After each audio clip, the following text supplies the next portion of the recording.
Hello, folks! Oh god, I shouldn't have started this intro. Boy. Claw, how about you? Hello, folks. Bane has peaked the audio. He's having a whole fucking audio nightmare right now. His throat is sore, so Yes. even to him, his voice probably sounds wrong. It's and awful. We had to sort out like a whole buzzing audio situation, and now he's here, and we're here. Hello, Yeah. everybody. It might come back. Who knows? It's probably. I have a feeling it's gonna come funny back. enough, my headset just fucking died.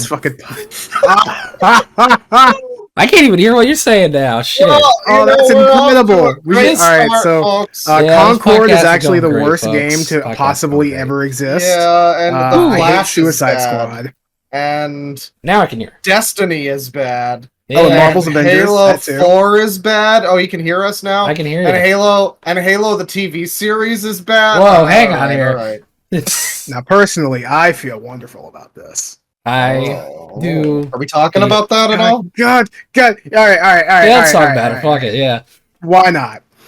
I got contacted by DJ Orwell Yeah. on Nexus mods. So y'all remember, like, oh geez, it was like episode like 50, 60 something. It was around the time Red Dead Redemption came out. I made that mod putting Mr. Bean 6 Jackass and fucking DJ Orwell into Red Dead Redemption. And apparently he was Googling some of his old stuff and found the mod. Yeah, for anybody who forgets it, it's this old video of this dude who Bane used to semi-know from 4chan Halo threads. Yep. And he had a copy of Halo 4, and it was like a bizarre art piece shitpost video where he's like half naked and screaming, "I feel wonderful, presumably heterosexual privilege," among other things. Maybe we are alone! Maybe we are alone! That is one of the funniest parts of the fucking video. It's an amazing video, and like I did a video about him as well. I don't know if he knows that, if he was Googling his old shit, but like, yeah, a few years back I did a video covering that, the Ode to Halo 4 video. Yep. And the the Killer post. 7 story too. Yeah. Which The Killer 7 post. I mean, kind of want to bring that up. I am famous curious about Killer how he 7 feels about post. that Steam port. Well, whoops. Now you can kind of do it yeah. anywhere. Pull that back up. Oh, boy. Yeah, I love YouTube's new features. It's great. It's an Yeah, I Ode think to my, Halo 4, everybody. My old YouTube thing is... It's not bugging used out. to 4x3 video, so Yeah. it's trying its best. Ironically, old This is YouTube my can't room. do a 4x3 video. The fact this has 243 dislikes is disappointing. This should have like 1 billion likes. This is This is a classic This is where I video. live. yes, And it's only got 16,000 views too. yeah, it's Yeah. fucking out a bit, but yeah. let's go to the There's a game. There's Halo Fucking 4. That's the The best zoom Halo in. 4 gameplay I've ever It's- seen. it's his life. It's Halo In fact- 4. Oh, here, hang on. God, the flashbacks of this video. I feel like we watched this video on stream like 10 years ago, babe. We did. This video has been a part of my life. I even commented a couple months This ago, is but Halo I'm like 4. 2,000 views of this fucking This is video. my life. Can we find it? You'd have to sort by newest, but This is This is art. Here he is. That was 6 years ago. 6 years ago. Holy shit! yeah, it was pre-COVID. What? YouTube might be yeah, fucking Just up. no new comments. YouTube might be fucking I've been having a up. whole weird fucking thing with YouTube lately where it won't show me top comments anymore on videos. It's just showing me like random shit. Like it. Turn that down a little bit. Turn it up a little bit Hair. more. The moment. All right, fuck it. Let's. In fact, What is- let's just hear that blasting into our ears. Come on. Yeah, Where here is we it? go. Yeah. Oh, there we go.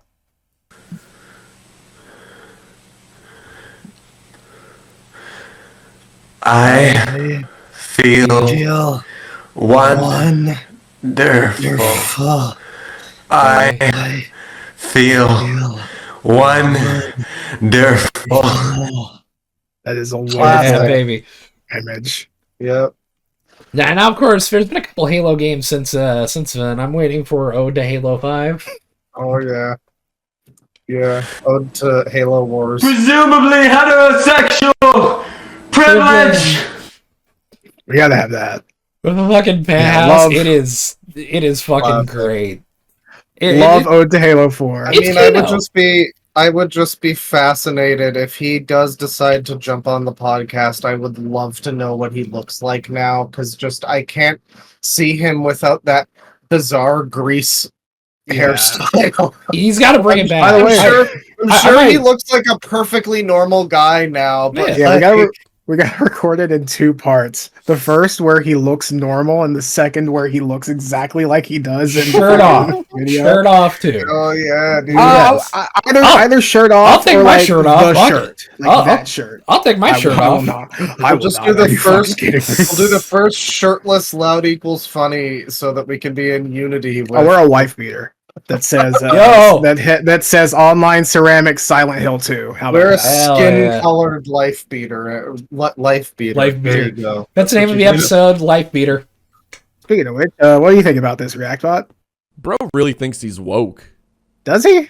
I mean, Presumably presumably heterosexual. Presumably heterosexual privilege. Yeah, Maybe I really we are. think so. Maybe we Which- are woke. I hope he comes on. If not, I just want to say that video has given me such so many good times. It's so fucking funny. I DJ feel Orwell, if you're wonderful every listening- time I see it. So do I. If you're listening to this, DJ Orwell, after I sent you that message, I just sent it to him. Yes, Please come on. We would love to have you. Like, actually. yes, literally yes. But with that, we got some topics today. Oh God, my voice. I can got a hear it. few. I got Bane I is got sick. He doesn't 7 want to talk pages. that much. So Bane, we're gonna just shit on Concord for a while today, and you can't say anything about it. That works for me. It's gonna be Concord great. does come up. That's the Wow, great. What? All right. Shit. Let's go for it. The only thing I have is a rant about a new video game, but I'm sure we'll get there in time. All right. I mean, straight up, if you want to go for it right now, go ahead. Technically, this is gaming. Okay, Halo 4 I guess so. All right, yeah, we're pivoting from Halo 4 into to Halo 5. Like a Dragon Pirate Yakuza in Hawaii. What a which name. came out recently. It's a pretty fun name, and after playing it, after 1 hour of playing it, I was like, I really hope the next game is called Like a Dragon Space Yakuza on the Moon. Because at this point, I have to say it's a fascinating game. It's like a duality of man situation Yeah. where it's like it's good. Mechanically, I really like the game. It's way too easy on normal mode, but like Well, yeah, it's a Yakuza game. oh no, it's easier than they've It's a ever Yakuza been. game that isn't 3 or 4. It's or 1 or 2. it's easier than they've ever been, and the way they compensate Easier than for that, Kiwami 2? yes, by a significant measure. The way that they compensate for that, like none of the enemies so far have been like all that difficult actually to fight, but the way they compensate for it is to have ones that just like, you know, stand up to you slashing them and shooting them, and they just stab you, and it's like, you know, they just resist all of the shit, and so you wind up with these deck battles with like fucking, it's like a Muso game at times. It's Okay. like you on the pirate when you're doing your Assassin's Creed 4 Black Flag pirate action, and you board their ship, it becomes this like 25v25 battle between you and the enemy, and yeah, I mean it's got very fun combat despite being pretty easy. I think playing it on hard would probably be like a little better, but it is a good game. It is enjoyable to. Oh damn. Okay. Well, we'll segue in time. All right. Oh, yeah. I just wanted to comment on that. Yeah. It's a very enjoyable game. I think it's exactly what I want, like gameplay wise, in a lot of the way. Like it prioritizes. Yakuza Ishin also did this, where it has the sort of randomized side mission dungeons that you can do, and I really like stuff like that. Nobody likes the long battles in Yakuza where you're like going through a whole building. I always love those. the long battles. Are I you like kidding? Every YouTuber is great. like, I hate the long battles. They're so boring. They're so whatever, and I just never agree with that. So this is basically. I think I know what they're doing. I think they're taking their time, making sure they pick up all the items instead of running through. Oh, I pick up all the items. That's one of my favorite things about Yakuza games is just picking up all the random trash that's everywhere. But you found you found large garbage. 4 points. Yeah, no, it's similar to Ishin. It's a game that prioritizes the sort of long battle feeling because there's a lot of you're sailing around on your pirate ship. You stop at an island. There's treasure on the island. You got to blow through like 100 guys. You know, it's like several different areas with like 20 dudes and a couple of enforcer tough guys with big health bars. And then, you know, or maybe you get to an island and it's like a gauntlet with like a number on the side of like remaining 100 pirates, and like you pick them off in like waves down to, you know, the last one. And so there's some fun stuff like that. There's a lot of good gameplay stuff, but like so it's like at least a 7 out of 10, maybe 8 out of 10 Yakuza game. Mm. And here's the thing is that I don't dislike the tone or the story. The story's pretty interesting, but it's just making me I'm getting a little fed up, I guess. I guess it's like, first of all, playing these games when they're new. You are forced through the mandatory like entire chapter that's just like, let's walk around town and set up all the fucking mini games and like, oh, here's a side mission. Have you ever heard of those? And just like mandatory combat tutorial shit. I think you can actually skip them here, but it's like there's just so much of that, so much of chapter 2, and it's a very short game in terms of chapters. There's only like 4 or 5 chapters. I think I'm on chapter 4 now. But I was like fucking 14 hours into the game and still on chapter 2, and I was like, the pacing has some problems. Yeah. But also just, yeah, the tone. Like, I started playing the original Yakuza again last night, and it's just, I don't know, it's like 2 completely different series at this point. And I like the new thing that Yakuza is doing where it's like completely over the top. Yeah. And it's like wacky camp shit. I mentioned earlier there's a semi-spoiler. It's not plot relevant. In fact, it's entirely anti-plot relevant. There is a segment in the plot where a guy leads you out of a location on a chase. You follow him. A giant cage fucking traps your party members that follow with you and takes them above you, like Looney Tunes style. You fight your way through this secret hideout, and then you battle a giant robot. Awesome. And it's not even like in Yakuza 7 or 8, I think you fight like construction equipment, and it's like it's contextualized as like this is your giant robot boss, and it's just like a big crane or whatever, a bulldozer. Yeah. But in this one, it is legitimately just a bipedal robot that smacks you with a big stick, and you have to like get behind him and hit him on the back. And it's also way too easy. I beat him in like 1 minute because there's no pacing to the leveling depending on what you're doing at any given time. I didn't realize I was super over leveling until I went back to the plot, and it's like, oh shit.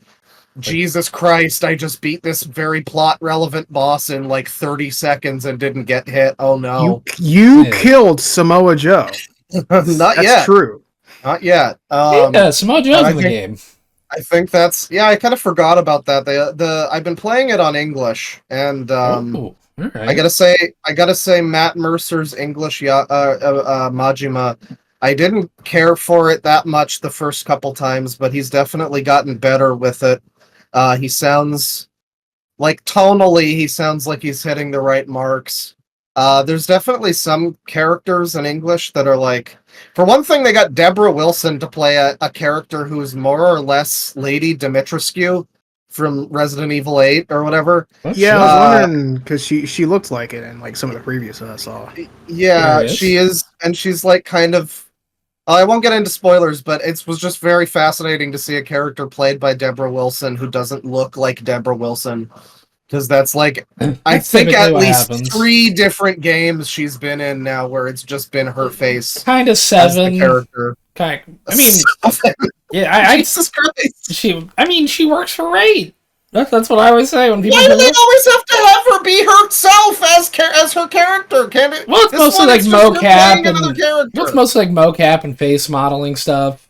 So it's like they got her to sue MA as well, kind of, which they do have for a lot of actors now. There's a lot where it's like, oh, that's literally just the actor, like, especially if COD now. There's a few where it's like that is just the actor you got for the voice actor. Just Laura Bailey shooting Nazis. All right. Yeah. I mean, was.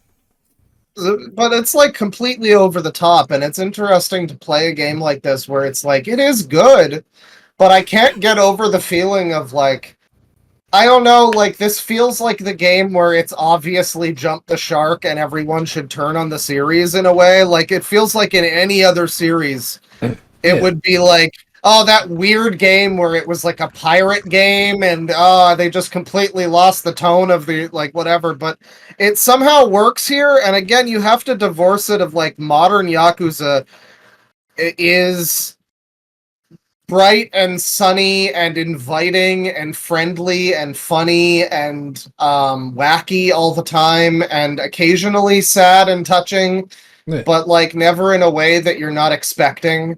And you know, I don't know. I don't know if I care for that as much as like the dark, moody, rainy, like tense, anxious feeling of Yakuza 1 and 2, especially.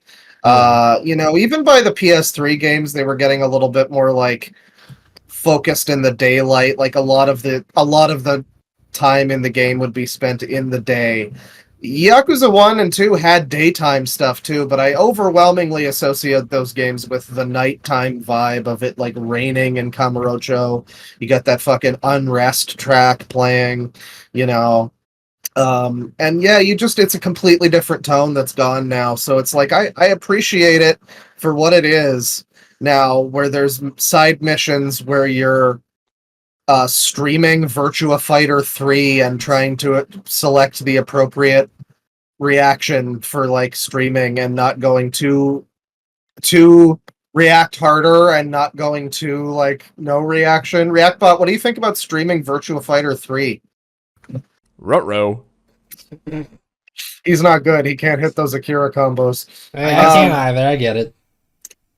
So yeah, I mean, another thing too, yeah, like the side stories, like I was just been kind of conditioned to like avoid side stories for a lot of the game because like so many of them are just, here's a new mini game, and it's like, I guess it's cool, I'm down for the mini games, but like I guess I just want more that are like interesting, memorable side stories. There are some, and there's definitely one that is, I think, maybe the worst side story in Yakuza history. It is a mission where you are walking. So the whole game, it's Majima with a little boy and a baby tiger named Goro. And so you're walking around the Hawaii, and you're in this park, and the little boy is like, "Gee, Captain, which type of fruit do you think Goro would rather eat?" And they like debate about this. And then this wacky guy who looks like the drummer for the Police shows up in a lab coat, and he's just like, "Hey, wouldn't you know it? I've been developing a tool to understand the speech of animals. It's my life's work. It's my passion. Here," and he gives him this like janky virtual reality helmet thing. And so it begins, and it's very funny. A little bit. It's a little bit funny because, as far as I know, Pirate Yakuza does not contain the Hostess minigame. Yeah. But they sure reference the Hostess minigame because it is legitimately just Hostess minigame with your little baby infant tiger who is voiced by a girl. Choice, honestly. Who is voiced by a girl, and Majima's like, "Oh, I kind of assumed you were a guy, but it's never good to question these things, or assume these things these days." Yeah, it is as overt as it can be that Majima wants to have sex with this baby tiger. He wants to fuck an animal. It's very bizarre. I know, like, wild. at moments it's funny, but it is just like, I don't think this is what they were going for. It turns out it's a scam. The guy is like, he's just like voice changing, pretending to talk through like as the animal, and you're like encouraged to buy feline champagne or whatever because it's the hostess mini game. You gotta get their hostess level up with your champagne purchases. So it's like it's a semi-funny skit, and it's like a parody of Yakuza thing, but just what they choose to do it with, it could have literally only been worse if they just went with the little boy. Like, it's directly a baby tiger too. It's not even like a full-grown tiger. Yeah. It's like a little baby tiger. It's very weird. Does it kill people?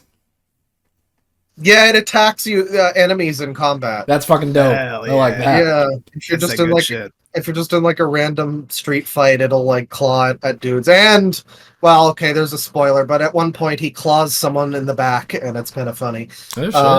He develops a rivalry with someone in the Majima crew. But yeah, the game is pretty good. I'm overwhelmingly missing the old tone of Yakuza, even. Like something like Yakuza 5, to quote someone on the Deadwing Dork Discord server, they might have said dream every other word, but at least the tone was right. And yeah, I mean, it's the whole new trend of this series. Like, I don't know, there's just something about it too. It's like all of the side stories, like, you know what to expect from a Yakuza side story, but my question is why? Like, we've done this song and dance so many times. There's some good ones, but then it's just like, I know how this is going to turn out every time. Yeah.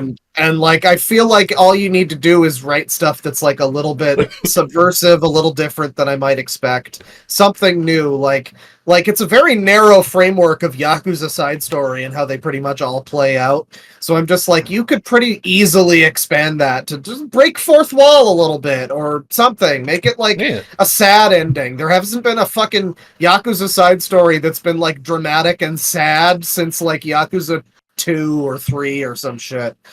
There used to be ones that were like depressing and miserable, and now they're just all wacky, fun time, good times. There's a couple in Zero, I would say, but I guess so. Even then, a lot of them are like bittersweet. Like, oh, look at this, they love each other. I guess that's not really bittersweet, but like they're not all like goofy, wacky, but not many of them are depressing. Yeah, not entirely. I'm just like, it feels like they could do more with them. The format's getting a tad stale for me at this point, and that's my main complaint. It's like every game is going to feature the side mode where you have like collectible people that are like characters throughout the series. In other games, it's clan creator, and sometimes it'll be like the host club or whatever. And this one, it's the pirate ship. And yeah, it's like you get fucking Toru Higashi from Judgment and like Sugiura for no reason, just on your ship. And like Gondawara, you win as a crewmate from like darts or some shit. I don't know. Like every one of the games has to have this shit now, and I'm just like, I kind of think, as much as the game is still good, I'm not negatively rating it or anything. I just kind of think maybe it's time to like take it back to basics a little bit.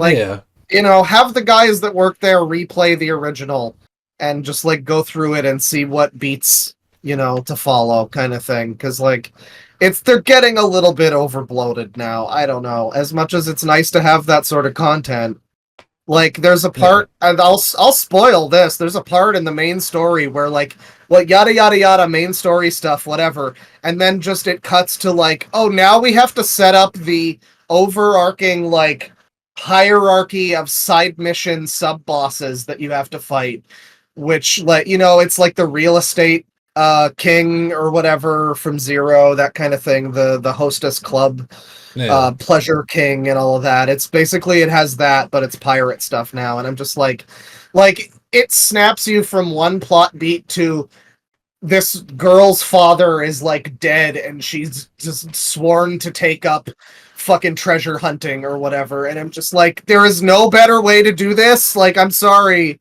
this is like tonal whiplash and bizarre, and it's just not, I don't know, it's not the best. So it's a pretty decent game. It's definitely fun, and I'm having a good time going through it. Yeah. But like, man, there's so many moments where I'm just like, I don't know.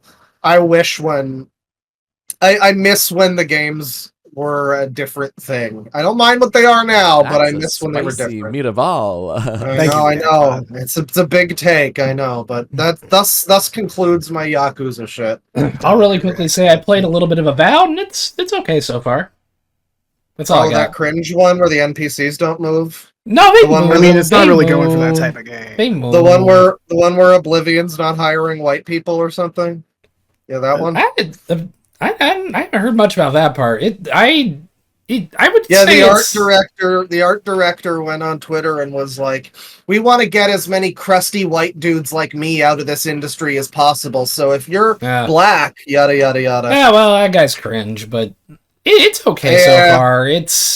They also said that they added gender stuff just to make Elon Musk mad. It's a little bit embarrassing. No, having him live rent-free in your fucking head like that is cringe. That's embarrassing. I mean, admittedly, it is, like, from what I saw, it was off by default. Like, you can choose to turn it on. I will say, the rent is us making fun of him. Well, I guess so. But I will say, I mean, yeah, I've heard that it's kind of just like a... It's fine so far. A not-so-great Skyrim. I don't know. It's cool to have more games. That's the thing. It's not really trying to be Skyrim. I thought it was basically like an open world Skyrim kind of deal. I would describe this more kind of like what's the game I'm thinking of? There was maybe like Two Worlds. It's like a better Two Worlds. No, it's a better Two Worlds. That's what I would describe it. Like somebody took the idea of our Kingdoms of Avalor. Amalur. Oh yeah. Like it's like that, but first person. You can the epic violent fantasy game inexplicably scored by Grant Kirkhope. Yeah, that was a weird game. That's cool. It's very pretty. I'll say that it's very pretty. But extra thing about Pirate Yakuza real quick. Yes. The last few games have had these like collectible CDs. This is definitely the best soundtrack so far. You got a metaphor boss fight theme. You have the best song from Persona 5 Tactica. You've got weird shit like Rent a Hero soundtrack for the Sega Genesis, a game that's never ever been localized, and there's a Dreamcast one too, never localized. I saw the Angry Birds soundtrack somebody had, and they posted that on Twitter, and I'm like, that's wild. Wait, that's Angry Birds is in there? There's Angry Birds in there too. What the fuck? I think Sega has like I think Sega has like a distribution deal or something. I think they bought Rovio, the makers of it. Okay. Don't quote me on that. I'm like 70% certain, but well, I mean, speaking of gaming stuff, there is a new Monster Hunter coming out or came out already. I don't know. It's coming out this week. I think it's out this week. Yeah, I think it's like in a couple days, and I don't know. It looks fine. It's very bizarre to me because like it looks fine. It just looks like another Monster Hunter. I don't know, because like World was clearly like an update to the style. Yeah. And it's like kind of open world-ish. And then WhiteHouse was like, oh yeah. Yeah, holy shit. That's wild. But Monster Hunter Wilds was the Switch one where it was like you can do zip lining stuff and all this. Like there was some interesting. I haven't seen anything that's like a new feature in this new Monster Hunter. It's crossplay. I guess okay. That's pretty big. That's just something that should have been in the other ones. I don't know. I don't disagree. Yeah, but you know, the console industry. Yeah. Well, you know, I mean, I'm sure it'll be a good one. I'm hoping everyone who likes Monster Hunter enjoys that. I'm gonna pick it up, but I'm gonna wait for a couple weeks. You know, I'm gonna kind of wait a little bit for it.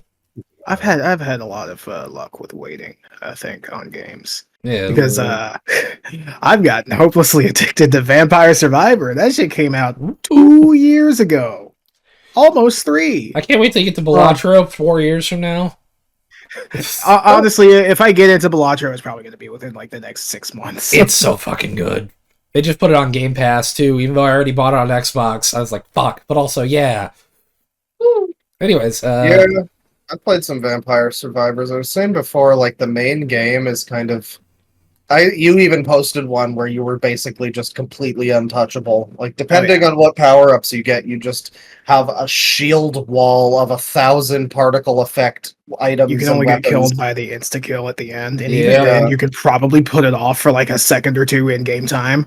There is actually a way you can like beat death and keep going. Yeah. I mean, like, I don't think you kill him, but there's like an item or something you get, and it lets like you like revive if you die, stuff like that too. Yeah. Well, yeah, but he keeps coming. He keeps coming even if you do that. Yeah. Because the Castlevania stage has a free revive, and I kept going through the castle before I'd even really learned that mechanic. And I was like, why the fuck is Death killing me all the time? How am I supposed to fight him? Because Death is a Castlevania boss. Yeah. So I thought, oh, you know, at a certain point in time, he comes for you and you have to be prepared. But, I mean, I was kind of right. For us all. Exactly. Yeah. But Yeah, it's good. It's pretty good. I have no idea how they're going to make it into a fucking movie, but, like, hey. Wait, what? Yeah, they're doing a movie. They're doing that. Yep. I mean, I hope it's a comedy. I know how you could make a Devil May Cry anime, and they fucked that up again, apparently, so... Well, the first one wasn't horrible. They had a couple good episodes. I've heard it's kind of boring. I don't know. New one's a little rough. New one looks like it's gonna have Limp Bizkit guy. It's gonna have Fred Durst in there because he has to be in everything that his music appears in. I kind of want to watch it just to see where Fred Durst shows up. Otherwise, as a Devil May Cry fan, I'm not fucking interested. Yeah, I'm not as big of a fan. I'm still a fan. I want to see it. But just because I kind of, you know, I've seen the anime, I've played all the games, I may as well just kind of finish the cycle, you know? I watched both the Silent Hill movies, so... Maybe it'll appeal to non-fans in a way, you know, but like... It will probably appeal so much to non-fans that Capcom's going to change the fucking series. Like, I wouldn't be surprised if... I don't think they're going to do that. I hope not. If Konami ever makes a fucking another Castlevania game, it's probably gonna have the same tone as the anime. Which, I mean, I don't mind the tone of the anime, but I do. They swear. It's not really Castlevania. In that fucking anime. If they fucking wind up swear like too cursing fucking much all the they fucking wind up time. cursing every 2 seconds in the DMC show, it's gonna be so fucking annoying. It's gonna be basically like the reboot. He didn't say fuck in the clip, which was nice. That's fair. I'm just thinking now, like, it just suddenly occurred to me that, if the writing and, like, tone of, like, especially Season 1 Castlevania Netflix is applied to Devil May Cry, that will just Season be 2 reboot. was much superior. Onward, it got better as it went. I haven't really watched past that, though. I have it on my fucking hard drive. I just haven't gotten to it yet. Oh, there's some really good moments. I mean, as a fan of Curse of Darkness in particular, the Hector and Isaac characters are nice to see.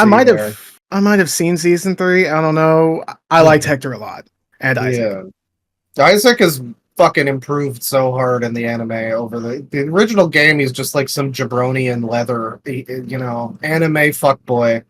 And then they made him they gave him a story and made him kind of visually, memorable and everything. Yeah. The anime's pretty good. I don't know, there is a season 2 of Nocturne. I kind of fell off season 1 pretty quick, but that's the weird thing. Other than you, I've heard a lot of great things about Nocturne, so I'm not entirely sure what to think. It was just kind of dull. I don't know. There was a whole entire episode that was focused on characters that were not related really to anything. I mean, it was some slave lady on a plantation who kills her master. It was kind of interesting, but I was also based. Yeah. Oh yeah, but it's just I don't know. I came here for Symphony of the Night, basically. I came here for Rondo of Blood, and this is just DLC episode, That kind of threw me off, and then I guess I just didn't pick it up again. Maybe it got better. I don't know. Yeah. Jump quickly. Gaming. Yes, gaming. Did you have a segue from gaming? Yes, I do. You still on gaming? We'll come back to gaming in a sec. Give me 1 sec. Okay. Yeah. Adjust my mic. a little bit bubbly today. Probably shouldn't have grabbed a soda. I probably should have got water instead. I feel that. I'm fucking switching to Coke Zero. Ooh. I don't recommend it. Because I wanted to make myself feel better and not drink like 6 cans of fucking Coke every day. But now I just drink like one of these and I'm like, yeah, I don't want another one. So, it's a pretty effective diet tool. It's Diet Baja Blast. I think that's my favorite diet soda. I haven't tried that, but I'm very curious about that. It is Baja Blast. Yeah. I might have to try diet instead of Zero, because like maybe that would be better. I don't know. Oh yeah, it probably is like Baja Blast Zero or something, but they're basically interchangeable. Baja Blast is the only Mountain Dew, one of the only Mountain Dews I've ever liked, so that does sound good. I like it, and you know what? That's okay, because I know you're not going to hold it against me. Hey, you're good. Anyway, so we should probably get on with this. Yes. It's probably best if this is a little bit shorter, because we have a lot to get through, and also we have things planned that we kind of need to discuss, and we probably won't be able to today, but we should soon. Ooh. Yes. By the way, Bane, finish the thing. I will. That will be tonight. All right. In fact, I gotta figure out a worst movie for mine. I think I'll just go Borderlands, I guess. I'm gonna pin it. I don't know if I wrote Borderlands on at all, so I think you're good. I think you put The Strangers or something. Yeah, Stranger Chapter 1. That movie fucking sucked. Yes.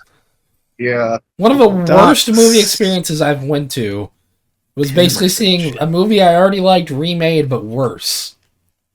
Awesome. Yep. Literally, that's what a Stranger Chapter 1 is. It's the original film with CW level... Actually, no, that's being mean to CW. UPN level acting. UPN level acting. It was bad. It's awful. Damn. Dilbert level acting. That's a shame. Fucking Shasta McNasty level acting. Yes. Matt Walsh acting. Quote from Scott Adams, the worst show ever made, apparently. Shasta McNasty. I watched a Gamer from Mars video for the first time. It was the Scott Adams one. Oh, he actually brought up Shasta McNasty? Scott Adams did? Well, yeah, because that came on... Gamer from Mars for a long time. that came up before Dilbert on UPN, so he felt like his show got shafted for Shasta. I mean... Shafted by Shasta McNasty. One day, I swear, we will watch every episode of Shasta McNasty somehow, because it's one of the funniest and dumbest shows ever. I don't swear that, Bane. I do. I'll find a way. I'll find a way. Poop.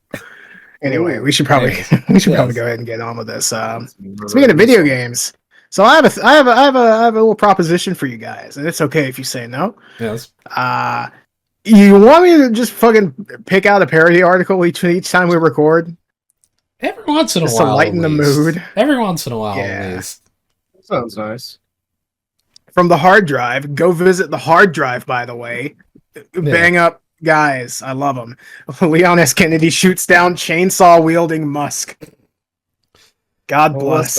Listen. He wasn't procrastinating. He's just doing side quests. That chainsaw's relevant. Oh, yeah. Yeah, baby. I paused my game to be here. Woo! I've even got the controller. Woo! Oh, baby. Yeah. To be fair, I didn't pause my game to be here. I intentionally died in my runs to save the fucking progress I got. And then I was here. Hell yeah. Yeah, that There's was a ass cat outside. That was pretty cringe. Yeah, I don't even really know. That? I don't know why he had a chainsaw at CPAC. It was given to him by the Argentinian Javier Milei. Because he's going to cut it down. That guy. Yep. The dude who looks like he's got a toupee on his head. Yeah. Yeah, strangely enough, I don't think he does. That's his real he hair, also, sadly. I think, yeah. cloned his dog. I think he because did. Because his dog, spoke to him, with Jesus powers or something like that. It's weird. And then, also, same guy, Rugpulled his fucking country members recently. Oh, awesome. That guy. Yeah, that guy. Great guy. He looks like brunette Boris Johnson if like he kind of looks like Rod you upped the Blagojevich. sliders a lot. I'll get a photo of him real quick. Up the wackiness slider. He has that Blagojevich haircut. He looks a little. He's got the Dan Schneider haircut. Down the scrupulosity a little bit. Scrupulosity. Up the Argentinian, down the British. You know. Yeah. Fuck. I don't know how to spell his name properly. Fuck. What else? What else did he say here? I am become meme or something like he that. did something like that, and it's like, oh my fucking god. How do people think he's cool? I don't get it because like I feel like the people that are typically watching CPAC are not going to really care about meme shit. Like elderly, old fogey conservatives aren't going to really care, and then most people who, like even young conservatives, most people find Elon Musk fucking embarrassing now. You like think especially after. Like, even policy-wise, after he said all his shit about the foreigner visas or whatever the fuck, like, that lost him a lot of support among people that would have supported him. And then the 4chan thing, too, like, all of this shit, I don't know who... There's still, like, the cult of faithful people, but, like, the idea of, like, these people he's gonna convince with my meme status and my chainsaw, like, I don't know, dude. I think everyone's got their opinion now. Guys, I'm dark gothic MAGA. Come on, dark gothic MAGA. It's Dark MAGA. Yeah, it's so embarrassing. All right, here's a photo of him, by the way. Yeah, here he is. It looks like he's wearing a rug.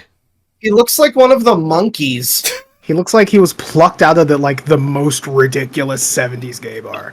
Yeah, he looks like you said down the British a little bit. No, he looks like the most British man ever. He looks like 70s like British Johnson. Like God, yeah, he looks. I could see this guy as like an extra in fucking in some of the early Doctor Who stuff. He's some Robots of Death. Oh God, yeah, he'd be like the military commander who gets upset with the Doctor. Doctor, you don't have any authority here. You get out of here now! Doctor. And he fucking... And then he does a crypto scam on his whole space station or Yeah. whatever. We need to have the Doctor foil a crypto scam. That'll be delightfully modern. It would be like Futurama's Bitcoin episode. Oh, God. Yeah. So we got some bleak shit. Good. I heard that Bitcoin episode was actually good. I need to watch more of a new Futurama, but yeah.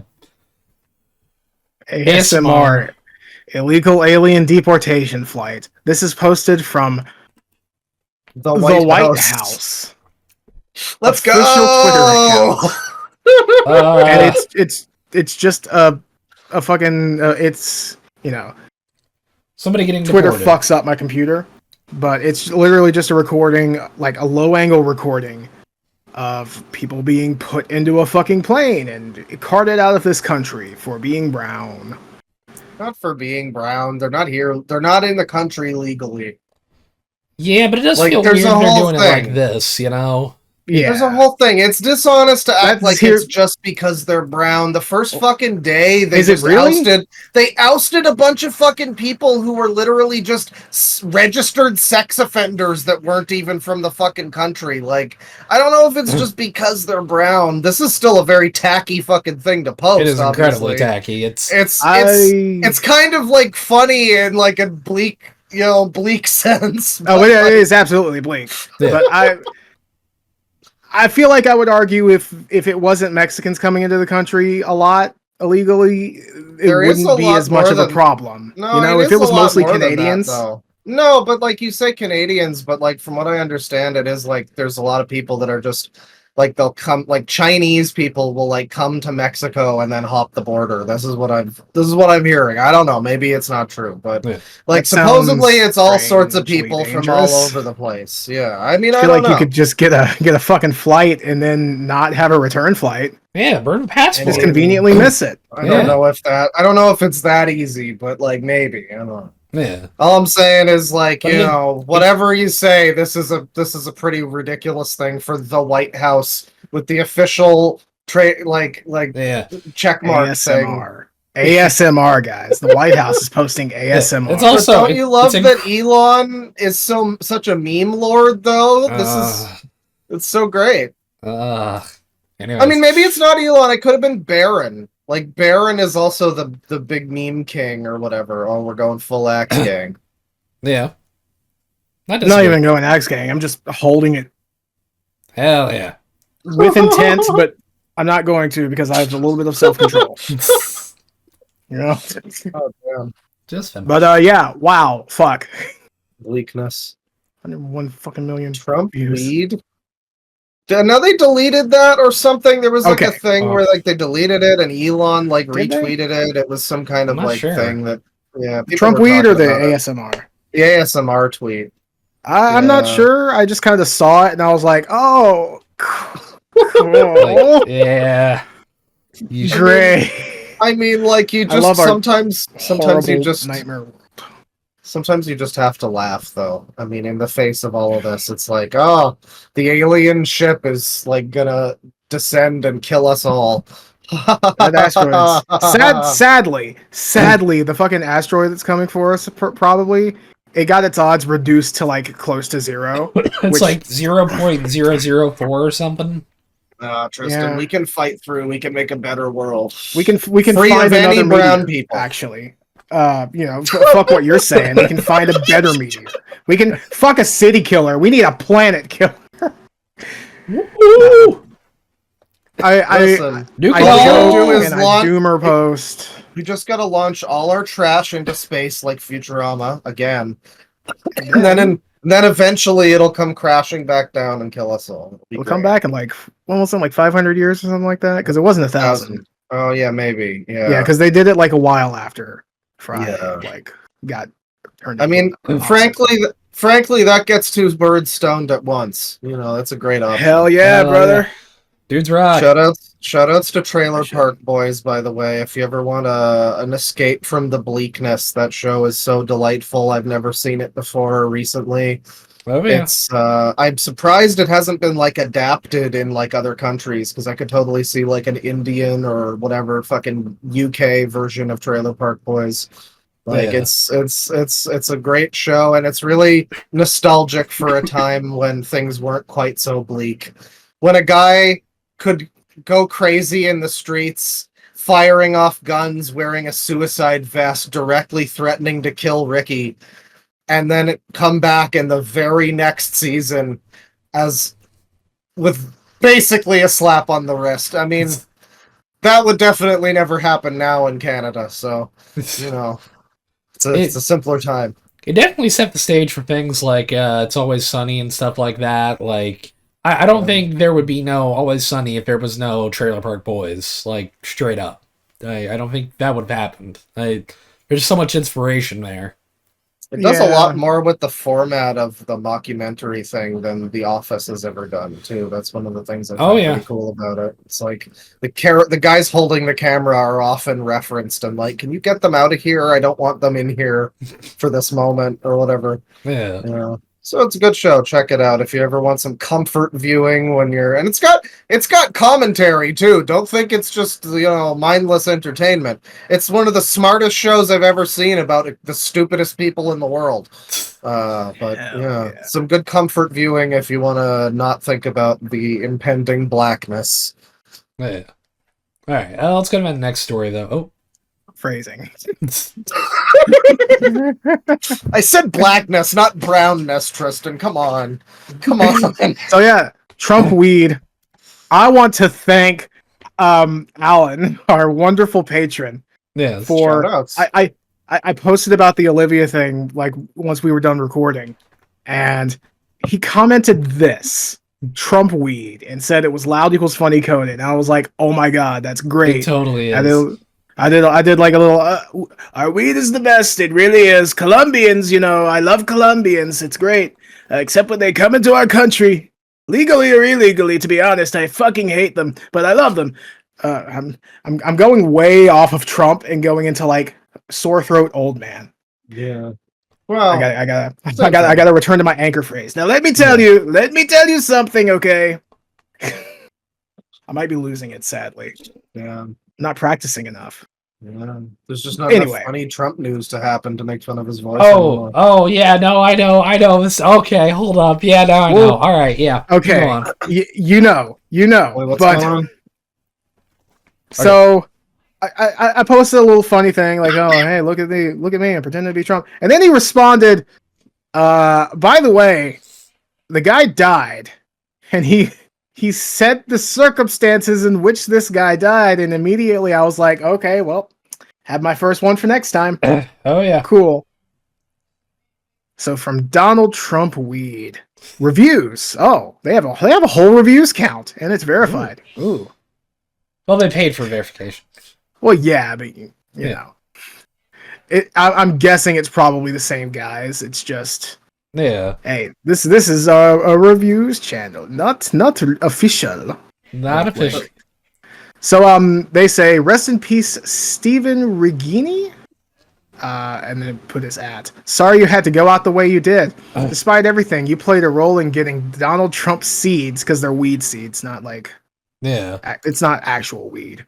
It's not that seed. It's not. Yeah.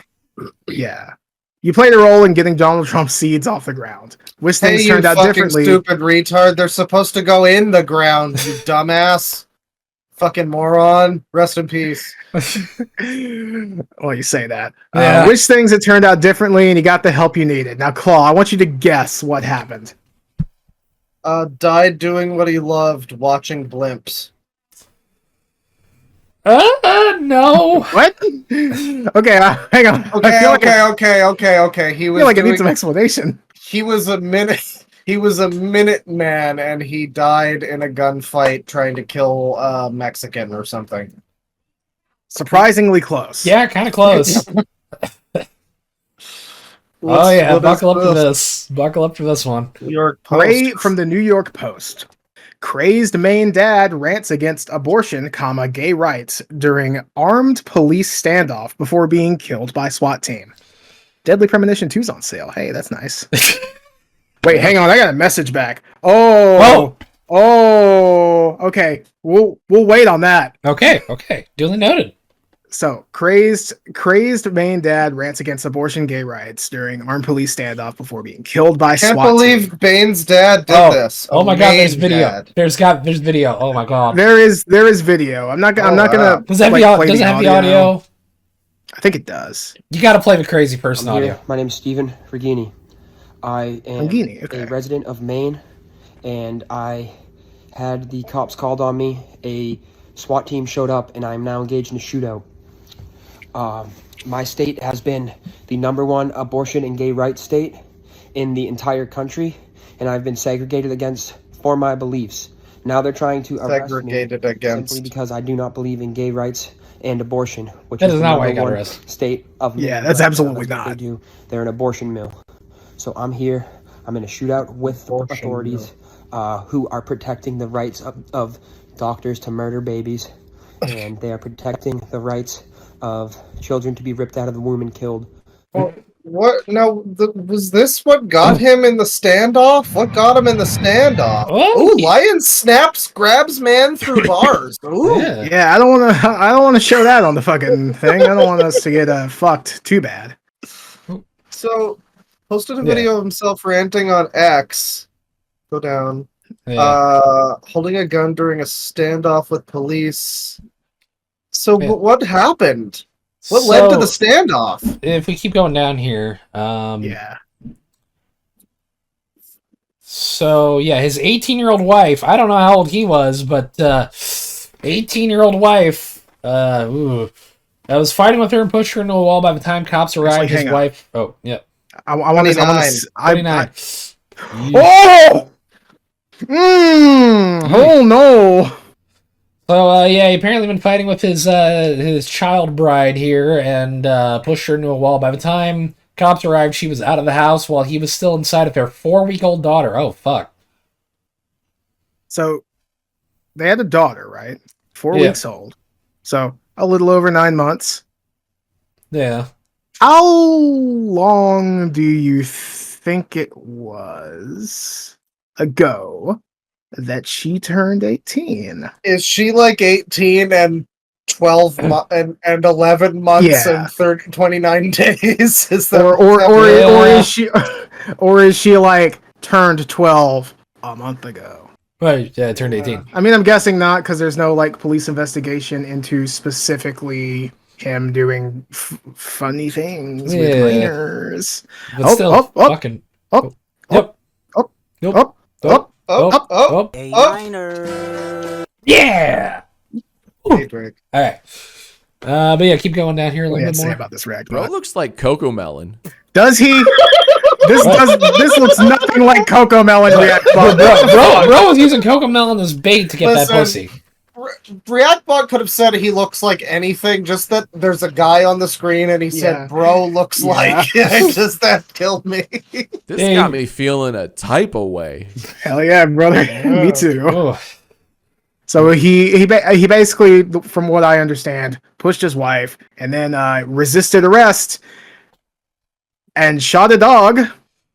This that hasn't been detailed yet, but police dog. Yeah, shot the police dog in the abdomen. They returned fire at him, and he was killed. Now, I have mixed feelings. Pretty bad guy. This. Partially because I kind of generally,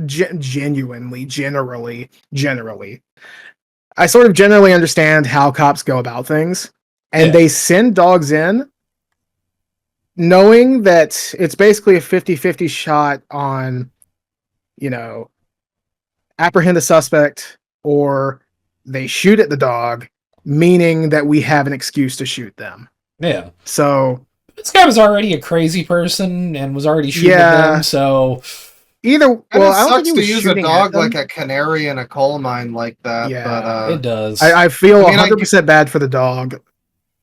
30% bad for the guy who was with the dog, Yeah. I mean, I will say, when you mentioned he shot a dog, I thought he was just like he randomly shot Mrs. McGillicuddy's terrier or whatever. like fucking Mrs. McLaughlin over here, just walking through the police standoff on the sidewalk, just hello boys, and then he just shoots it, and it's a guide dog too. It's disgusting. She's blind. Now the guide dog needs a guide dog. Oh, fuck. Well, this guy just hates DEI, so you can't have guide dogs. That's woke. Yeah. No, I mean, just sounds like a real freak. Yeah. Even still, the wife is. That's from the clerk store. Oh, the canine dog. The canine died. I feel like that's kind of a given from the fact that he was shot, but. Yeah, big sad for Preacher. Yeah. We will say his name, but his wife basically said that isn't him, and he was having a mental breakdown. Which, I mean, I guess, it sucks that it had to go out this way, and that he didn't get the help he needed. But also, I guess the Trump seeds didn't do it. Yeah, he was on that good. If anything, it wasn't that good. The Trump seeds would have kept me from doing something like this. Of course, me of course being always on the verge of this right here, 100% of the time. As white men, we all are. Yeah, it's kind of built that's actually that's very true. It's real. Why play Call of Duty all the time? Gotta get all the urge out. It's true. Marvel Rivals, Vampire Survivors. Marvel Rivals kill as many makes me want to do possible. This. Marvel Rivals makes me want to do this to people. Stay tuned later, boys. Oh boy! I forgot how to take my fucking arm off and shoot people. I'm pretty sure every single game I specifically bring up in the gaming segment has already been mentioned once this fucking episode. Holy shit! Have we brought up Wonder Woman yet? Or is it... Oh yeah, that was after I finished. Do you have after that I made my last edition? I actually don't. If you can find that. You got it. We can pull it up for when gaming comes around, but man, rest in peace, Stephen. Yeah, like genuinely, I wish the man got the help he needed. Yeah, but I big agree with Donald Trump weed reviews. It's just fucking wild, It's like, oh god, I remember this one. So this is the funniest hate crime of all time. Jewish man mistakes. Fuck you, Guardian. Mistakes. Let me fucking listen. I get it. Fuck Elon Musk, but wow, dude, this is a great website. So, Jewish man mistakes 2 Israeli tourists for Palestinians and opens fire on them in Miami.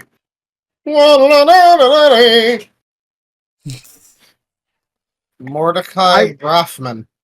I really could make I could make this whole like spiel about how, you know, a lot of our differences are mostly minor and, you know, not really viewable from the outside. You shouldn't judge someone because of that. But no, I'm just gonna laugh. Yeah. But the guy said death to the Arabs. Oh wait, no, sorry. I think the guy. Okay, no. Yeah. The one of the guys who was injured in this. By the way, not laughing at the guys who were injured. Genuinely, fuck the guy who shot him. I'm laughing at him. Yeah. But he said death to Arabs afterwards. So yeah. Ooh. That's rough, but also I don't think he deserved to get shot beforehand because of that. Yeah. Tensions are high, you know. Yeah, sadly. Sure. There you go. There's that. Man, I depressed myself. That sucks. All right, so check out this actually really cool news that isn't bad news in disguise. Airbnb faces boycott calls. Yay! What's the this downside? news? Airbnb kind of sucks as a company. I fucking hate Airbnb so much. They're one of the reasons that our housing market is absolutely fucked. That's true. That is true. As a consumer, Airbnbs can be kind of handy because they can be like cheaper than hotels sometimes. Sure. I've stayed in a couple, and they're probably a lot more comfortable. Yeah, I stayed in a really nice Airbnb in Vancouver one time. It was like a basement in a lady's house. It was wonderful. Great neighborhood too. But like, yeah, much like Spotify, it's one of those things where it's like, as you and me using it, it's probably like decent, but it comes at the expense of, I mean, it's especially a problem in Canada. I kind of didn't think of that, but people are just, they have like this whole thing now, actually, a vacant homes tax. It's supposed to discourage people from doing it, but it doesn't because there's just other loopholes they get around. So, So Airbnb faces boycott calls. That sounds like awesome news, doesn't it? Airbnb. This is from Newsweek, by the way. Airbnb. What are you? Move! Oh my fucking! Don't do it again! No! Okay. Keep my mouse pointer way the fuck away from that. Right, we're good. Airbnb, the online homestay marketplace, is facing boycott calls after reports have surfaced that its billionaire co-founder, Joe Gebbe, has joined Elon Musk's Department of Government Efficiency. Fuck you. Boo, this guy sucks. Why in the fuck would he even do that? I mean, like, obviously the real reason is money and power, but like, what would be the stated reason for a guy like that being in the fucking Doge? I'm such a patriot. I just want our government to run as efficiently as possible.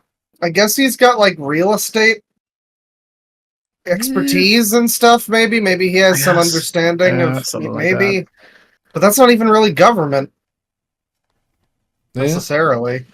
Well, that's bizarre. I wish like 100 million fucking Luigis just spawned out of nowhere, all 5 feet from a CEO. Oh yeah, it's like when I used every billionaire except like maybe George Lucas, and that's only not because of the things that he made, but because he's like generally kind of chill. I guess there's got to be some good ones out there too. Some other there's got to be a Bruce Wayne one of the good somewhere. Ones. Hopefully. So yeah, we just need like when I used to play Jedi Outcast and spawn in like 500 Dark Jedi and just fight them. I keep doing that. I I stay doing that. It's great. Hell yeah. Hell yeah. Ah shit. But yeah, that's fucked. Wild. Speaking of I'm trying not to say department. The department. Department's the department. Funny. Listen, you know. Yeah. But So speaking of the Department of Government Efficiency, do I need to call Elon? One Doge member barked at a federal security official while demanding access to sensitive information at one agency this month. A source familiar with the exchange tells Rolling Stone. I didn't give a shit about the article. I just thought this. Oh, I'm in the wrong window. Yeah. I just thought that this fucking quote had strong mods. I spill my jice energy. Do you need mods, to call my mom? For some reason, this has nothing to do with it, but for some reason that do I need to call Elon made me think of door stuck. Like that could be this guy. You're a genuine dick sucker. Dick sucker. We have that motherfucker. Oh yeah, I saw this. This is from Daily Beast. Alan Richson, who I have heard of now, reveals beef with childhood classmate Matt Gaetz. Quote, that motherfucker. We are adversaries, the Hollywood star said of Gaetz. Yeah, Alan Richson is the Reacher guy. He's very fucking tall, very fucking big. That guy, yeah. You'd also know him if you watch the show Blue Mountain State. Shout out to anyone who watched that. I will say, like, just these two guys next to each other, this is... I know whose side I'm picking. I gotta tell you. Yeah, I mean, you got Giga Chad, and then you got, like, fucking blowy McFucking... This is literally a Giga Chad versus Soy Jack image. Oh my god. It is. That's perfect. Extend your damn fucking filtrum, stupid. Yeah. Mouth closed. Well, he hasn't... Well, he hasn't had his recent fillers and Botox. Have you seen him with the fillers and Botox? I'll find a photo. I haven't. I'll find a photo. 1 second here. That was all I really wanted to... I just thought that motherfucker, we are adversaries, is just so supremely funny. Friendship ended. Friendship never happened. No. They're fucking adversaries, man. Sonic versus Shadow over here. That's which true. One's Sonic? Which which one is which? That's up for you guys in the comments to decide. Yeah, leave a comment and a like and subscribe. Yes. Like with the little thumbs up, and it says subscribe. If it has the bell, click that and make sure it has set to all. But if you don't see the bell, you gotta hit the little word that says subscribe. And if you have the bell, it means you're already subscribed. And then you get the super subscribe. Oh my god. Oh, that is his mouth looks like it's upside down. You can tell his fucking eyes are Botoxed up here. Like, why does he have Heihachi eyebrows? Oh my god! Because he's getting botulism just injected up in here and here, trying to get rid of any wrinkles around here. And what that does is that shrinks, like it tightens your face up. And barely had any wrinkles to fucking begin with. Are you kidding me? This looks like a 30-year-old man. Imagine being that obsessed about it's I get it if you're a woman, it shouldn't be that way, but that's like the standards of society. But like, you're a guy, dude. Dudes just age. Why do you gotta look like a fucking Ken doll? That's bizarre. Yeah, like I can't fucking wait till I go gray. Are you kidding me? Oh, do you realize how cool I would look? I'm gonna shave my head and go for like a Jordan Rudess beard. It's all gray. Oh, hell great. All right, this next one's for the fellas. I'm gonna post two images real quick. This is the first one. This is Representative Nancy Mace. Oh boy. Okay. And I'll just have you pull that up, and we'll get. I'm just gonna like kind of look away, and then when I see it, just gonna drag it over like that. All right. Oh, all right. Yep. And then here's it. Oh, scary, but I think it's mostly just because of the way she's staring into my fucking soul. It's a bit scary. She's clearly got some injections. You know, the cheeks look a little weird. But... There's been a meme going around, and it's the second image I just sent you. It's the Republican makeup meme, and it is very true. I'm sorry. I hate to be this guy. I hate to be the lib of the call, but they all kind of do that look.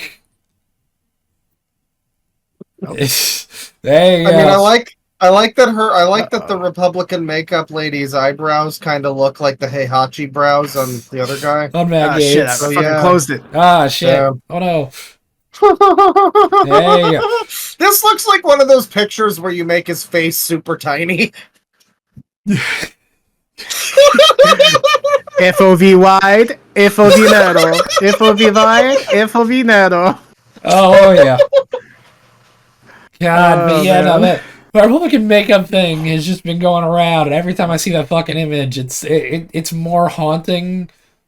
Like, what a different focal length does to a motherfucker. This is ISOs on a camera. There's a lot of like skin tone, like cover up and shit, and it's like, God, and also you have a face he's making. Can't even do it without like trying to laugh at it. Reactbot, what do you think about tiny faces? My timbers shivered. Arr, yeah, like the Goro Majima. Oh boy. Yeah, no, I just had to bring up those images. Those are always funny to me. You're welcome. So yeah, we leave the adversaries. Goodbye. Yeah. Goodbye, Alan Richson and that motherfucker. Oh, this one is for the boys. We're getting freedom fried, boys. Yeah. Oh man. Oh, admittedly, this does not roll off the tongue as well, but Ottawa coffee shop ditching Americano for Canadiano. Canadiano. Yeah, Canadiano. That does not roll off the tongue fine. as well. It's okay, but admittedly, like, I don't like the name Americano either. I also don't like Americanos either. I don't know. It's a weird thing with Canada where it's like all of a sudden people are allowed to feel patriotic again after like 20 years of it's all your fault that the natives died and that kind of thing. Yeah. And also at the same time, all of a sudden people like Justin Trudeau again for fucking no reason. All he had to do was like put up some moderate resistance to like. But it's anything. very bizarre because every story I see, it's just him being like, "This is a big deal, guys!" Like the headline will be Trudeau reiterates that Trump is serious or something, and I'm just like, I don't know, you shouldn't be taking it that seriously. You're just making it seem like we're all doomed. I don't know, but everyone's fucking down for him, and so it's like this mixed thing where it's like, oh, people are uniting again. Yeah, oh Canada, but also we have like no hope. There's not a single politician that's going to do anything that's going to actually address like the real estate crisis or any of the problems that we have here. So we're heading into another though. Well, yeah, we're heading into another election here, and it's just this bizarre like, there's like hope, and there's like this weird hopefulness of like, we can do it, we're better than America. Canada beat the US in some big hockey game. I saw that. It was like the first time in a very long time that they've done it, because my dad used to theorize it's because the hockey commissioners are all American, so they screw over the Canadian teams. But it's weird. We've got shit like this where we're getting patriotic again, and then also just like, it's not getting better. Like, it's probably going to get worse. It's darker before the dawn. So yeah. Drink your Canadianos, folks. That'll save it. That'll save us. I'm gonna be real here. I don't like most coffee. Yeah, same. I don't like coffee just in general. I'd get one of those London Fogs if it wasn't $5.50 for a fucking small. This is what I'm saying. Yeah. How much is that in American? It's like $8 something. It's like $9 or something. Yeah, that's kind of rough. For a small, like. Yeah. Not great. Yeah. I mean, like, see, the thing is, though, Freedom Fries is different because that's French fries. Yeah. French people weren't taking America to war or whatever. I'm pretty sure the whole Freedom Fries thing started because like a French politician criticized like our reaction to 9/11, something like that. It was that, yeah. Okay, I guess so, but that wasn't like we're going to take over your country kind of thing. Yeah. Frankly, fuck the Americano. I'm out with it.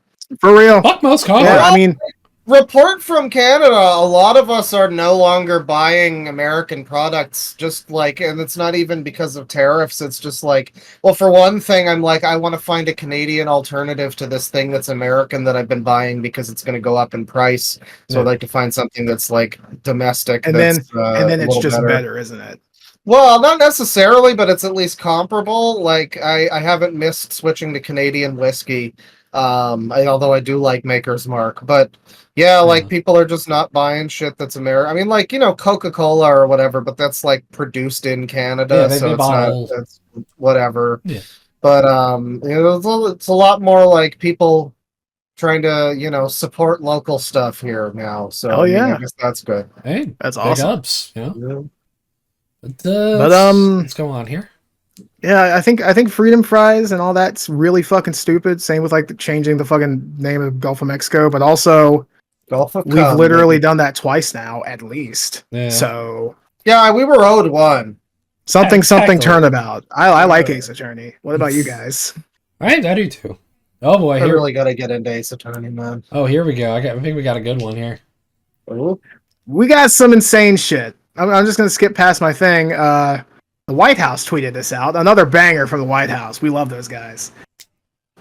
Quote, congestion pricing is dead. Manhattan and all of New York is saved. Long live the king. Which, as I say here, it's either... It's like a Time Magazine AI article or some shit. Yeah. Saying like long live the king, and Trump's wearing a fucking crown in front of the New York skyline. By the way, I'm pretty sure the old New York skyline, because I feel like in this shot the One World Trade Center would be there. Bang up job. It's also AI, so they might have just been like, skyline, no 9/11, please no 9/11, thank you. Please do not put the Twin Towers in there. Twin Towers should not be here. The Twin Towers should not be here. No, Steve Harvey was not there. He didn't do anything that day. But we can't say the same about Trent Reznor. Yeah. I don't think, was that in the recording or was that us just riffing? I think it was just us riffing. Ron Zertner, classic moment. Yep. That was good. So yeah, seeing the WhiteHouse account call him the king is pretty fucking bizarre. Yeah, like I said up here, in the absolute best case scenario, this is the worst optics play that could have ever been made. And in the worst case scenario, holy shit, the mask slip is insane. Oh my god. Yeah, admittedly, he's saying long live the king. It's like, we got away from a monarchy. Thank you. By the way, quote from President Donald J. Trump, tweeted from the WhiteHouse account, so... Does he not have his own account? He does. Well, I guess not on Twitter. Why isn't he on Twitter again? Because he made his own. Or is he? Yeah, it's Truth Social. He's got Truth Social, but like we love Truth Social, guys. We really do. Twitter works for him, so why is he not on Twitter? I don't know. I wonder if Elon gets pissed about that. He has a fucking intern running his account. Well, that's true. Yeah. Someone who like reposts his truths. I can't imagine. That's what they're called there. That's a separate account. Truths. Does that mean that I can say whatever I want on Truth Social and it becomes it becomes real? It becomes your truth, Tristan. Yes. It's not a lie if you believe. I should upgrade it to the truth. It's your lived experience, Tristan. That's what it is. Yeah. I wonder how ban happy they are on Truth Social, like the freedom hub of truth and free speech. Probably just say like, I don't know, man. I think it's a little weird that Trump is the king, and you're instantly fucking banned. Like that exact phrase is on the filters, and if you tweet it, you're automatically banned. Yeah. Like it doesn't even have to be like fuck Trump. It's just like, oh, I love Trump, but like king though, you're banned. You're just out of there. I don't know. Maybe it is. Maybe it's a hub, a bastion of free speech. Wouldn't it be great though if it was like also being used by horrible dark web criminals? Because I know they use Twitter, so like where's all the drug trafficking on Truth Social? That's the truth. Yeah, I don't know enough about the site to know if it could be used for stuff like that. Because Blue Sky is a little bit difficult to use for stuff like that because you can't send images and DMs. which is an absolute nightmare for me because I love sending pictures of my stupid ass fucking cats. But that's weird. I checked out Blue Sky a little bit. I like the fact that it's basically like an old AOL chat room with a bunch of different sub chat rooms or whatever. Yeah. That's kind of fun. If you don't like the core experience just going on without an account, just take some time, follow some people you're actually interested in, really tailor the shit to you. Yeah. Because their algorithm actually works, unlike Twitter that shows you shit that you don't fucking care about. Yeah. Twitter's fucking hilariously bad now. It's great. Never have I ever wanted to see something from fucking Vera Dark or whatever. Yeah. Oh god, that lady. There's a lot of those on Twitter now. But yes. Yeah. So, I've seen some people more siding with the best case scenario there, that it's just really unfortunate optics. Yeah. But it is of my genuine opinion that he's really going for this, specifically because of this. Oh boy. It's the last politic until we get to dystopia. Although, to be fair, dystopia is kind of everywhere these days. Yeah. This is an executive order from, oh god, over a week ago at this point. 8 days ago. Yeah. It was right after we recorded last, which, there's been some sickness. We've been waiting. Yeah. As usual, some new news thing happens while we're finishing the recording. Yeah. Dude, I found 2 insane things the first time we pushed back. Insane. Of course. But ensuring accountability for all agencies. Now, I'm going to just kind of broad strokes this thing because, fucking, Constitution of fucking... Summarize, bitch. Yeah. But generally what this does is that it makes every single, it plans to make every single government agency directly answerable to the president, including having liaisons in place who report directly back to Trump about what is done. Yeah. Which I'm pretty sure it also outlines that you can't do anything without his direct approval, which is fucking whack. And really cool. Yeah, you want to talk about government efficiency. I don't know how efficient that would be. I hope that's not true, but... yeah. I'm really fucking glad that our executive branch is becoming extraordinarily powerful. That reminds me of something. Reminds me of something that we kind of fought to not be a part of anymore, frankly. Yeah. Well, what country are you guys going to take over when you flee from the United States and the tyranny? Are you going to go to where would you go? Ideally we would stay in place. I mean, I guess, but that's right. That's not what happened last time. All I'm saying is maybe you guys should take over Greenland. There you go. I wouldn't mind the snow, but I feel like other people would. I could run a country. Yeah. I think we 3 of us together, we could figure out how to run. Loud equals loud equals funny land. Loud equals country. That too. Hey, that's a few. That's a 10-year plan, actually. That's season 10. Yeah. Yes. Yeah. Oh, we got a sad one next. Yeah. Yeah. This is not. Do you want to do it next? It's up to you. I just kind of put it in there because I remembered it. Yeah.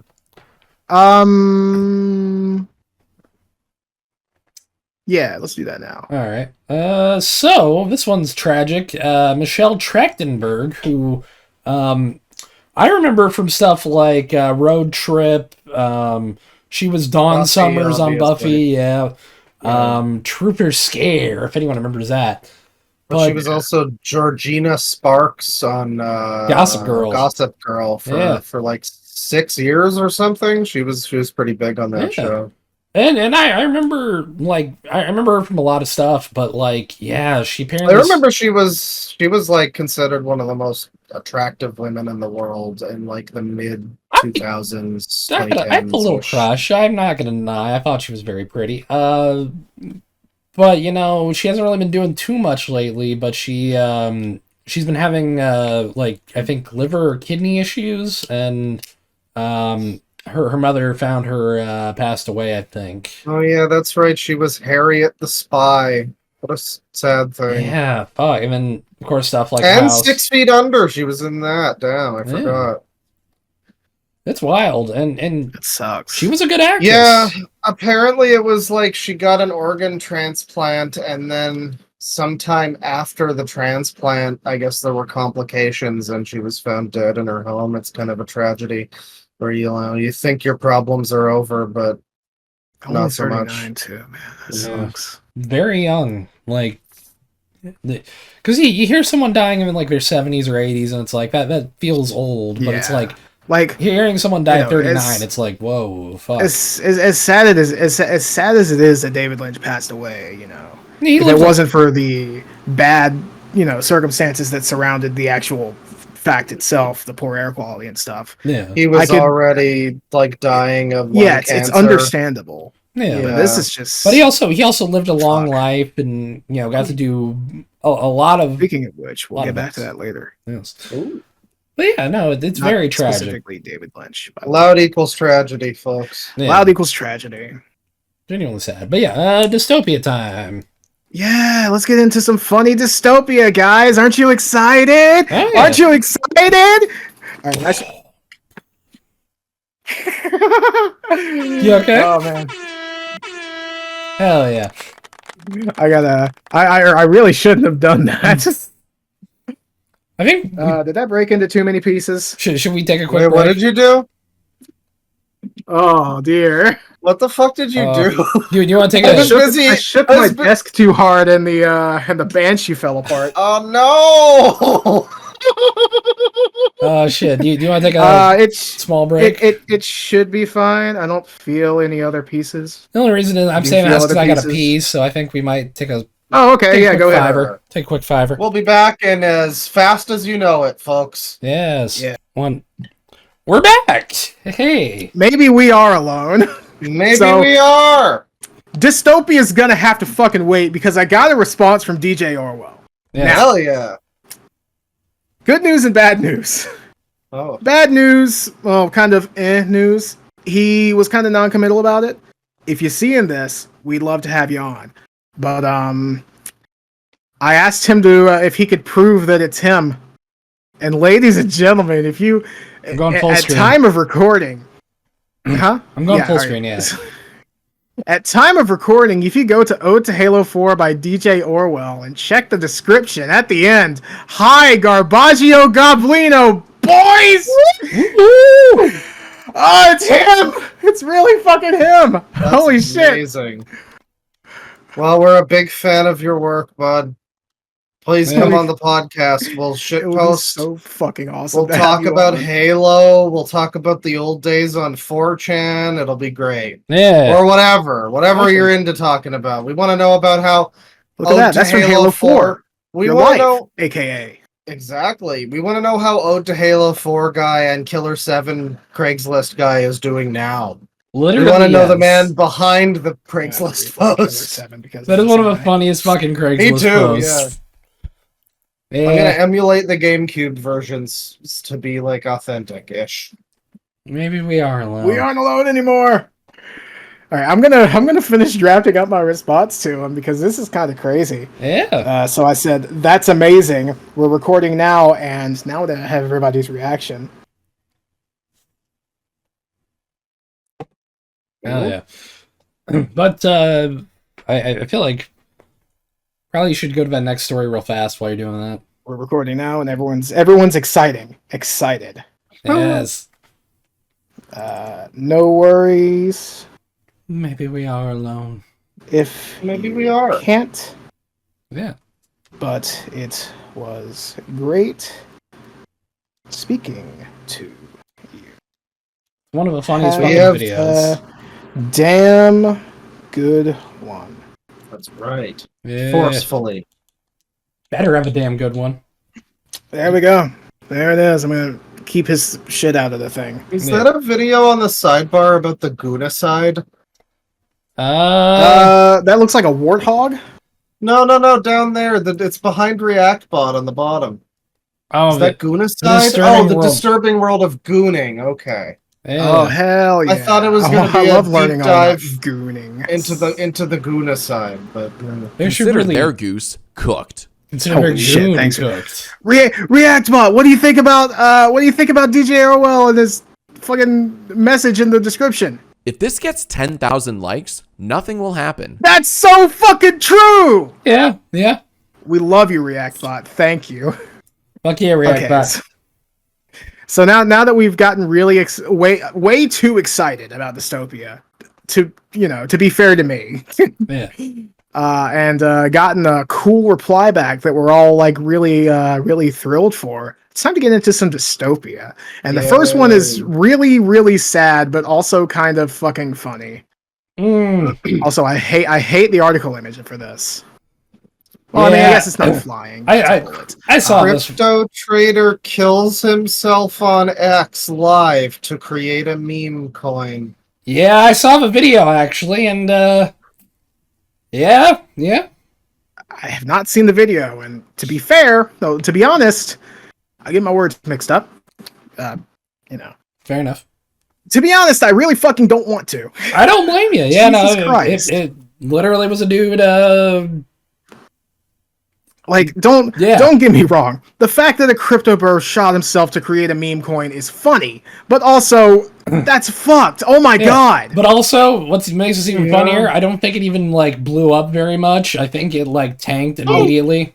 There were a lot of meme coins that were like created, but I'm pretty sure none of them really took off. I'm blocking these fucking elements, by the way.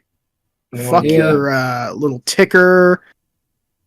Fuck that'll be fine. I have to move the topmost bar, and that's kind of it. Yeah, actually, why do we fucking care about passive income and DeFi? Are you kidding? Oh God, well, I mean, I guess this site is like a scam. I guess it's supposed to be like a crypto thing, but Oh, I brought back the ticker. Oh, you motherfucker! Does the ticker keep going if you scroll down, or it's gonna bring back the it does. The other thing again. Hey, look at that! Beautiful. Hey, and well, I mean the bar is still there. Yeah, that's fine. Well, you what the fuck? Yeah, fuck We're not gonna let these fuckers win. We're not. Some of these are up and some of these are down. Yeah. Dogus. Okay, this fuck is it. Disgusting. This is disgusting. Yeah. That you know what? A crypto trader. I kind of really want to like read this article out verbatim just to say fuck you, but I also kind of want to say no because you're gonna be saying look at what say fuck you anyways. Real estate we're working. You're gonna say fuck you anyways because the guy's name was Mr. Fuck You. Holy shit! Wow. So a crypto trader named Mr. Fuck You. Yep. Shot himself live on Twitter after losing his last $500 in a meme coin rug pull, telling viewers, "If I die, make me a meme coin." So he's playing Russian roulette, and I saw him load bullets in. I saw it, so yeah, and he did not win. No, he didn't. Which is very strange because he wasn't really playing against anybody. Honestly, kind of a skill issue, to be honest. Yeah. Well, the dude got rug pulled out of a meme coin, man. Okay. Oh, I really need one of those. I need a Bliston. Tristan went off screen. I think he's going to get Bliston real quick. So I think he's going to grab his cousin. No, he's getting the. He's got a gun. We're doing this right now, boys. He's coming to. Oh, it's a fucking. It's a pellet gun that isn't loaded. Yeah. Imagine though you accidentally embedded a pellet into the side of your head from that. Nah, it doesn't even have any fucking. It doesn't even have any gas in it. Yeah, I don't think that thing could shoot you. That's if why it really you're not fucking gonna, wanted to. That's why you're not going to become a meme coin maven, Tristan. Are you sure? I don't know, man. I'm backing Funny Coin. Yeah. To be quite honest, That's true. That's my meme coin. I'm thinking Loud Coin. I'm thinking Bane's torn in the middle. Yeah. I want them both to be equals. Loud Coin equals coin and Funny Coin. Yeah. Oh, and we're in the same fucking order, at least on my screen. Oh, that's great. Hell yeah. So yeah, Jesus Christ. Yep. Jesus fucking Oh Christ. my God, look at the guy too. Yeah. Also, he was kind of a piece of he was a piece of shit in general. Like, there's some old tweets of his that have been resurfacing where it's like he's talking about lots of things about black people and shit. It's like, oh, yeesh. Ugh. So that sucks. Well, the black people are still alive. I mean, yeah, that's true. I don't see a lot of black people playing Russian roulette. I'm just saying. I'm guessing they're pretty good at it. There's still a lot of them. But yeah, no, like, this guy, like, also the meme coin that they dropped after his death was not very successful. So let me get this straight. This guy starts streaming live on X, gets scammed, asks for refunds, pulls out a 6-shooter, says if I die, make a meme coin out of me, pulls the trigger 3 times, dies. Stream continues for 30 minutes, and people instantly create a meme coin? WTF. Well, it probably stands for what the frick. By Moon. What the frig, Mr. Leahy? I hope the coin never takes off. I mean, I don't get what the point of this is. Like, obviously he's like fucked in the head if he's doing this, but like, what's the fucking what is the perceived? I guess he thought he was gonna win the Russian roulette. Yeah. Like he said, if I die, make a meme coin out of me. Like, bro, you're not gonna. Man looked at the bullet that money. Well, apparently it dry fired twice. They said here misfired, but they mean dry fire. There was nothing in the chamber. Pulled it, cycled through. So he did it 2 times. That's still that's too much. Yeah, that is too many of like no. 1 at most. And it's like no. Fucking moron.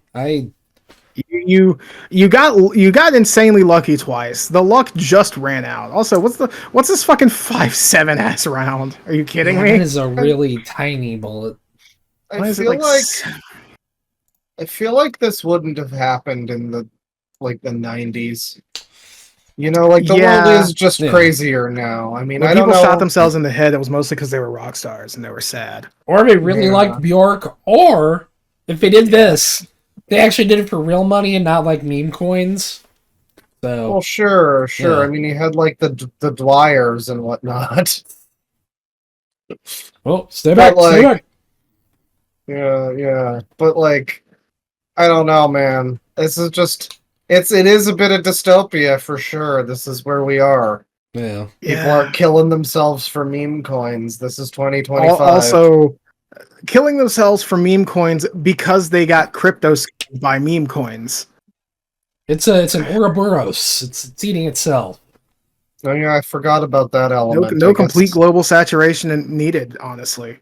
Yeah. In fact, please do not saturate this anywhere. In fact, don't give this guy a fucking headstone either. Just let him be like an unmarked grave. Give him like a brick. You know, he's marked by this article. This is his digital headstone. Yeah. Yeah, you just carve it all on this like really fucking long slab.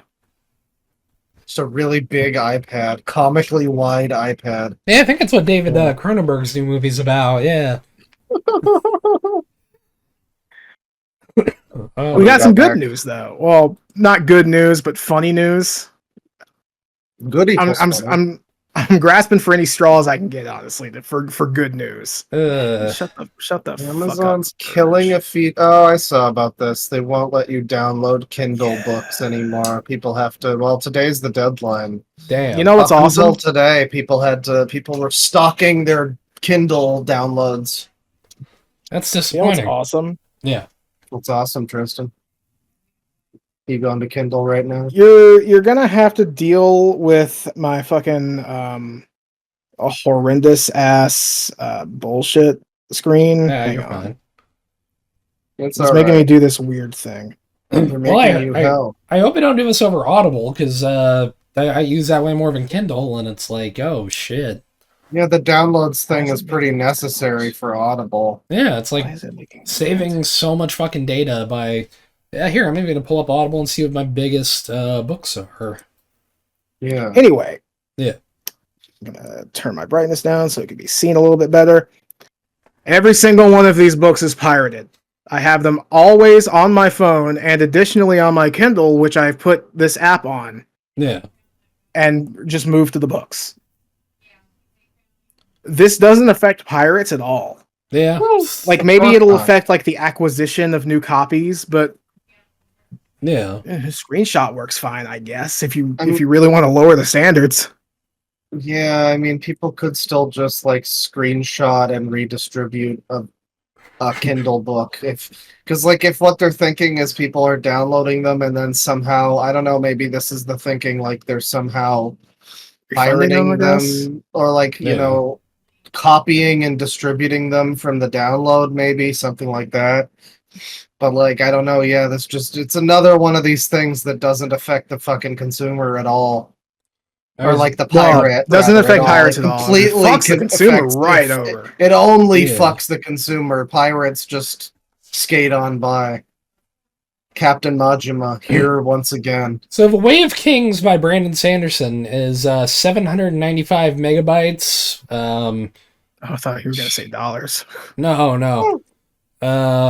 Like if it was for Audible, it'd be fucking like Stephen King's 770 megabytes. It's like that. Oh yeah. If you're a fantasy guy, you're not reading that shit on the train. Yeah, but it's like if you're listening to the audio version, it's like I hope they don't do this to Audible, but it's like that is going to fuck over people with Kindles and people who don't, aren't always on Wi-Fi. Yeah, that's a lot of people. Which is a shame. I actually kind of wanted a Kindle recently. This kind of stops me from that. Well, you can get one and then put other things onto it. Yes. Yeah. Is that what you're going to say, Claw? Sorry.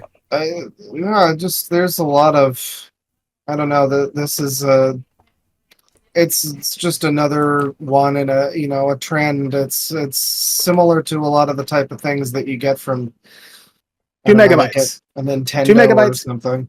2 megabyte PDF. Not even an EPUB. PDF. Shit. Yeah, it's so easy to just put this shit on your phone for free. The people that are doing Kindle, it's like a convenience thing. Yeah. It's the classic like Steam motto of like if you build it, they will come. If you have the ability for people to buy this shit, they will buy it if it's like a reasonable price. People usually pirate shit because it's not accessible. People will pirate shit again now, which they might have bought because it's like I'm gonna be reading this on like a train that goes through tunnels, or I'm on a plane or something. Yeah. I mean, this is practically useless for most purposes other than like reading it at home, I guess. Yeah. Which, I mean, let's be honest. If I have a physical copy of the book and I'm at home, I'm probably just going to be reading the physical copy because I just prefer how that is. Yeah, it's more satisfying. It's not going to stop piracy. I guess in a single exception, I'm not going to pull it out, but my copy of the first Resident Evil book by S.D. Perry is fucked up. Oh. It looks like it's about to like fall apart in half. Oh shit. I mean, to be fair, we are all just kind of assuming that this is a piracy thing. I don't know what their reasoning for this is. Maybe it is piracy, something like that. Actually, hang on. I'm pretty sure they said it was piracy, but even then, if it wasn't piracy, what would it be? Might miss this feature. Yeah, they've removed. Well, yeah, they'll also remove shit from their store, so you just. Stuff that you used to have. I'm pretty sure they can also edit the stuff that you buy, which is really comforting to know that a billion-dollar company has control over my media. Yeah, they would never misuse that. Don't worry about it. Of course not. No, what are you talking about? Of course not. Of course not. What do you mean there's an Offspring song that isn't included on their first album? What do you fucking mean? Of course not. Of course not. Why would a big company do that? Come on. Yeah. That's all of the like direct dystopia that I have, but dystopia kind of permeates through the rest of the categories, so I mean, it is a silver lining of like Yeah, I mean, it might be harmful for the people that use Kindle. I'm sure Louis Rossman's shitting his pants about it, about the consumer unfriendliness. But it is also kind of like, yeah, this does give people more of a reason to pirate, which is kind of a good thing, honestly. Yeah. So, yes, guys, regrettably, Pope Francis has passed. Oh, is he actually dead now? Let's take a look at this Blue Sky tweet from AFP News. Pope Francis has passed. Another peaceful night in the hospital. He got up and had breakfast in his armchair, said the Vatican on Thursday. So Pope Francis is going through a health scare. I just thought this was really fucking funny. You know, Wow. Bart's dead, or I forgot which one it is. Either dying to go to Itchy and Scratchy Land or dead set on being there. I think it was dead set. So, I mean, do you figure they did that for clickbait? Oh yeah, absolutely. Possibly. Absolutely. What it feels like. They knew. They knew. Pope Francis passed. You know. Let's look at the quotes. Let's see how many of them are Bart Simpson in that fucking thing. Here it is. Oh yeah, Arrested Development. That's an Arrested Development meme. Why would you write it like this? Why would you write it like this? I feel like they're doing this on purpose. Hey, us too, buddy. Yeah. Hell yeah. Call the ambulance. Call the ambulance for for me. me. Did I say VP? What?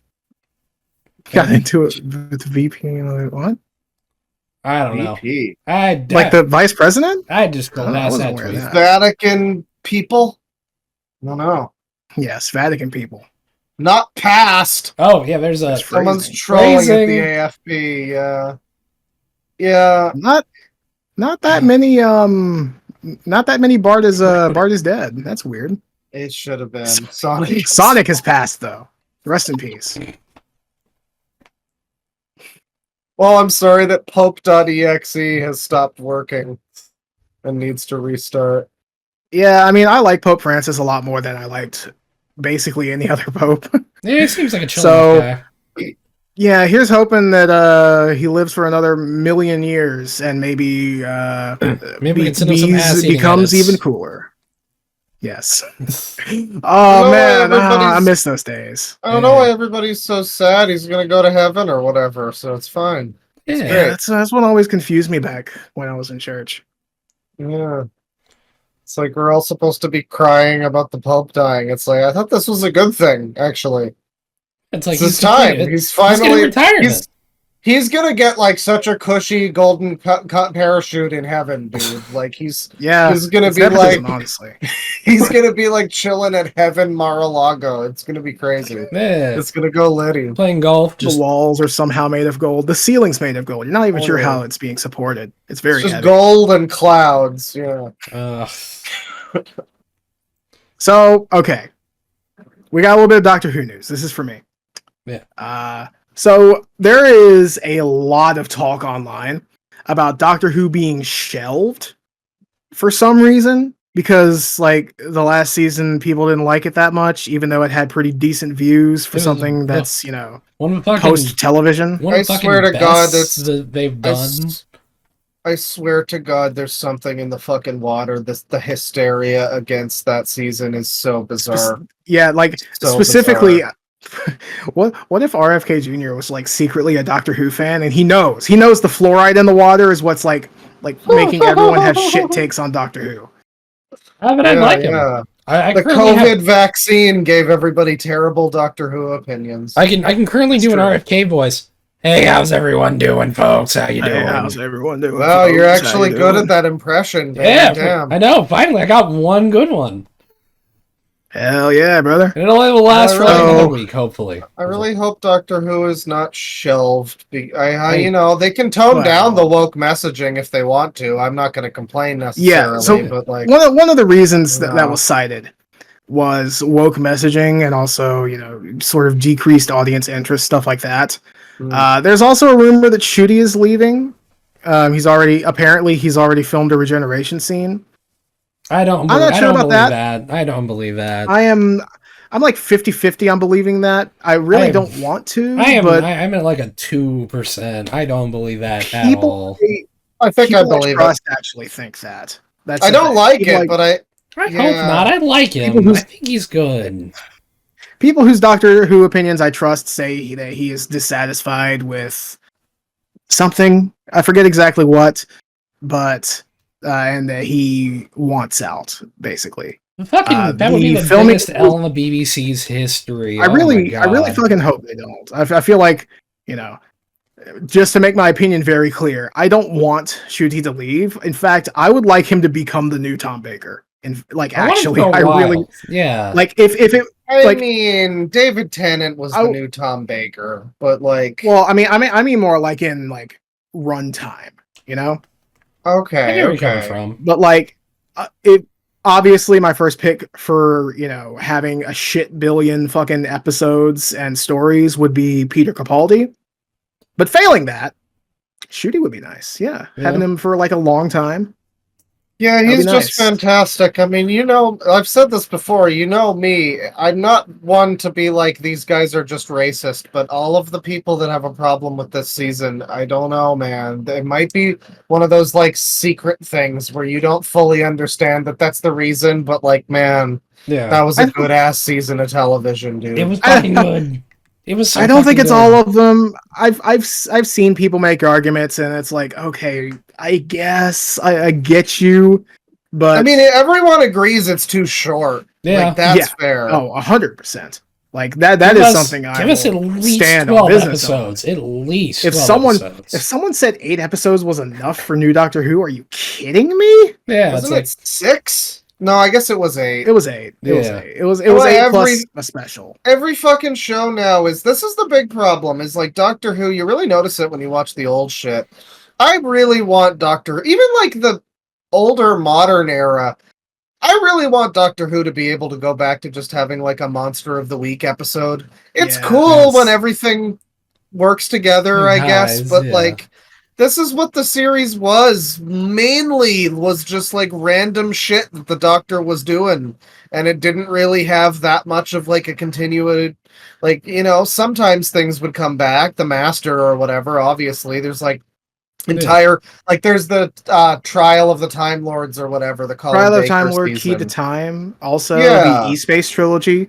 Like there are a lot of like interconnected story arcs in Doctor Who. And those were really cool when they happened, but they were rare, and that was what made them so cool. And now to have that be the norm, it's like I want more. It's the same thing with Star Trek, where they can't just have a Star Trek show that's like, even if it's not 24 episode season or whatever, like just 12 episodes, and like maybe half of them are like an ongoing narrative, and the other half are just there's triples. Oh no, Yeah. You can't get that anymore. Even the ones that felt like they were one-offs were like related to the ongoing thing somehow. I do think that even Dot and Bubble was kind of relevant to the overall. Yeah, because the lady appeared. The lady played by Susan Twist, who has different names everywhere. Susan Triad, fucking Miss Merriweather, the ambulance. Yeah. But I think I'm pretty sure that was every single episode. Yeah. Like so from fucking not from Wild Blue Yonder, because the Giggle didn't have her. Yeah, every episode from the Christmas special. But the new one. The big problem now, though, is that like I guess if they don't do that, people are going to complain, because people already complained that like the season didn't do enough to explain itself or whatever. And it's like if you had an episode that was just wacky, fun Doctor adventure, and it didn't have Susan Twist or whatever, like people would probably shit their pants that we didn't get any update on Daleks or whatever the fuck, you know. It's very annoying. It's like Doctor Who just doesn't. What it used to be doesn't really fit we also haven't seen him way of things. Yeah, I was gonna say most of his like famous villains either. Yeah. Fuck. I really hope. But sorry. I really hope same. Sorry, we got on a bit of a tangent, but from CBR. Doctor Who's cancellation rumors make even less sense when the show's core message has been hiding in plain sight for 62 years. And that is, change! dummy. Yeah. Doctor Who changes like the fucking weather. It changes like my fucking glasses. So what they're saying is, even if he leaves, the show's obviously not over, right? Yeah, and the BBC has even said as much. Well, yeah. And I mean, I'm going to be honest. I feel like most people who are reporting for sure that Doctor Who is being shelved, I don't really trust them. Yeah. Because the source for... Well, I don't trust them probably is just as people in general, because the initial report was from the garbage can of UK journalism, The Sun. Oh, yeah. You know, the magazine that has titties on page 3, and that's the only reason that it got popular. Well, no, that's based, but I thought the Daily Mail was the trash can of UK journalism. They're both pretty bad. I know the Sun. Sun sucks.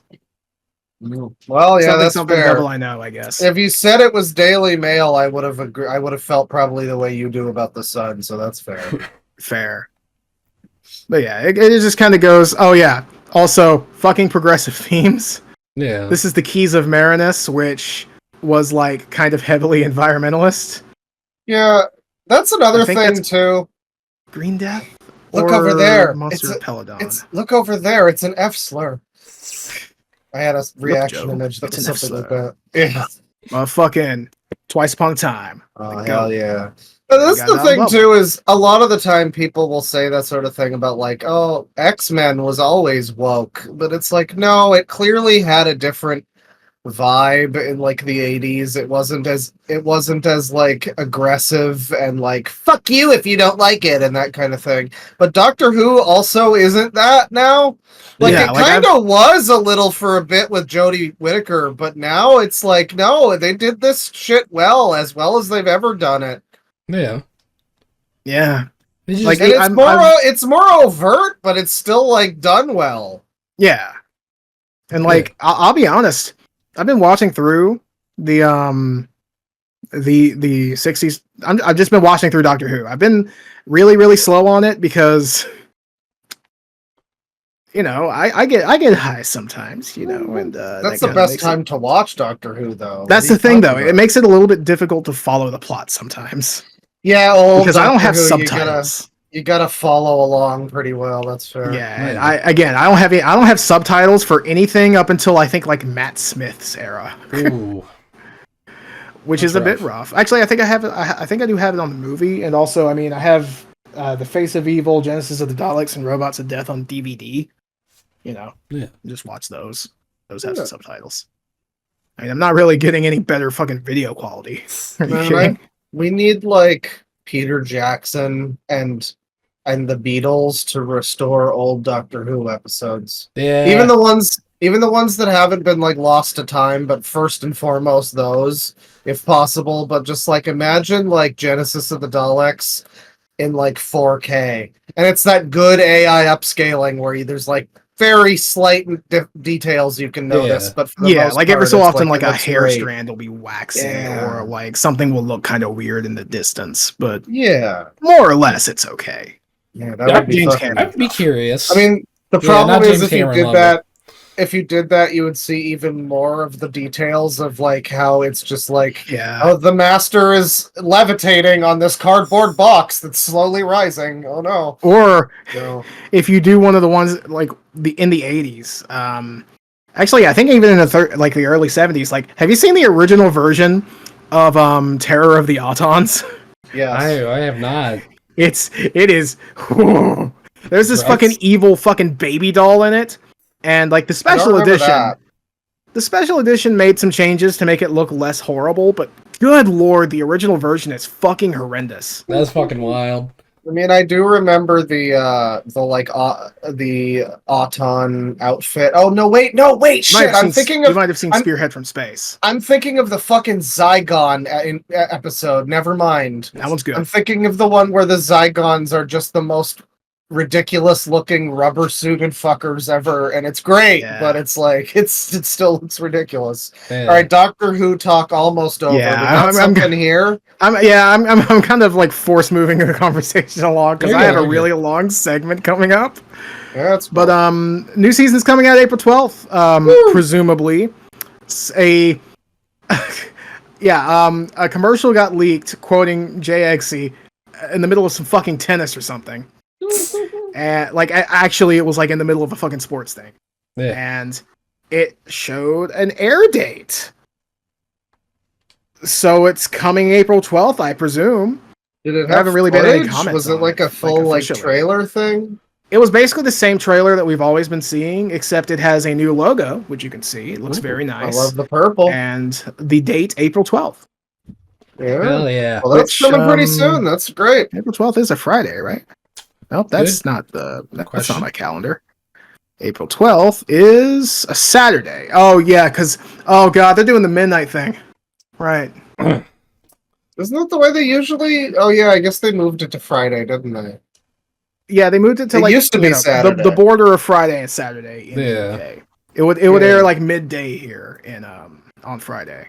Damn. Ooh. Hopefully they don't do that. I say that mostly because I want the show to actually succeed and get live viewers and not, like if I was being completely selfish, I like the midnight release thing because it's midnight in the UK and that means I just in the middle of the day I get new Doctor Who, which is awesome.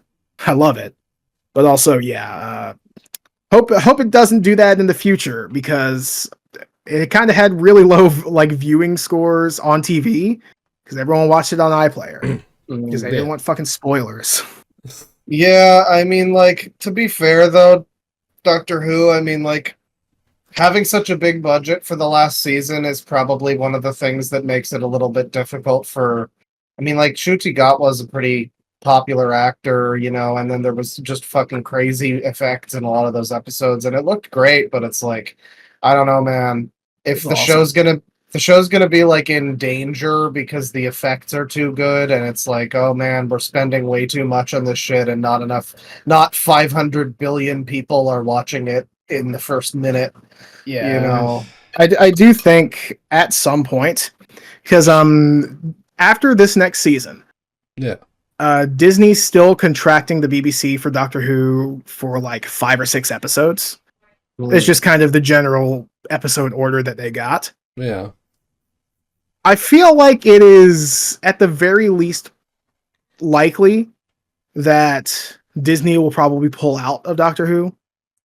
But even if they do, it just means that we're going to get stuff that looks a little bit more akin to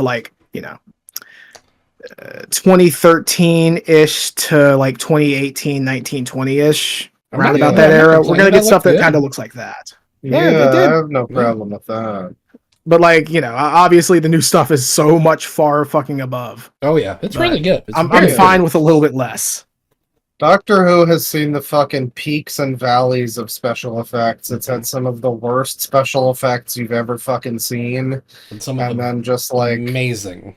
Some fucking wild TV special effects for something that's not on the big screen in a theater, looking amazing, looking like Loki or some shit. I'm gonna see if she's here. Oh boy, what are we looking for? I don't think she's here. Okay, that's a shame. The second episode of the revival of Doctor Who, The End of the World. Yeah. The villain of the episode, spoiler alert, Cassandra O'Brien Delta 17, which that's a hell of a strain, bro. Cassandra O'Brien Delta 17 is genuinely the bitchy trampoline. Has fantastic effects for 2005. It's insane. You could see the fucking blood pumping through her thin ass fucking veins in subsurface scattering barely fucking existed at that point. I feel in 2000, I feel people didn't appreciate that though, because everybody just kind of thinks of that as the weird looking face monster, and it's that's the point. Also, it's supposed to definition. It's supposed to be unsettling and fucking uncanny valley kind of thing, a little bit. Yeah, I remember. But it did look pretty good. But we have a deadline for the hyperfixation. Yes. So hopefully we actually kind of have a decent amount of episodes like planned now, because possibly gonna have Olivia on again soon, which I'm looking forward to.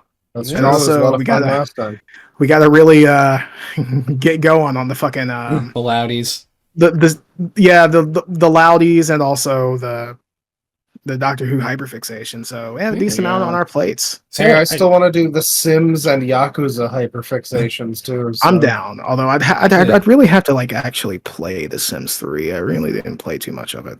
Oh, it's good. I remember a bit of it. I feel like it's probably the best. I remember when I felt like the budget really got kicked up on Doctor Who, and I thought that was like the Impossible Astronaut. That feels like when they really were like, oh yeah, like we're putting the money. I'm not going to pull it out, but I mean, it's even, right there. Yeah, even the Jodie Whittaker era looked pretty good in terms. Oh of yeah, effects. the Jodie Whittaker era looked fucking fantastic. It wasn't CinemaScope. Yeah, it had a real good style. About Inexplicably, it's a shame that it didn't have like the writing to back it up. Yeah. Anyway, yes, this is cool. All right. I would pull this up genuinely, but Spotify probably just fucks my PC up genuinely. Yeah. Silent album, huh? Yeah, musicians, 100 UK artists, release silent album to protest UK's AI copyright changes. And yes, I looked it up. It's real.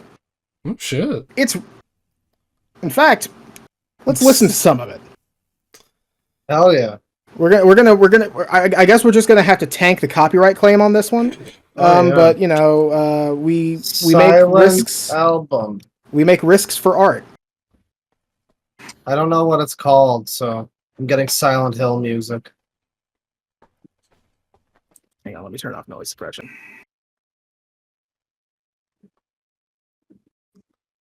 Yeah.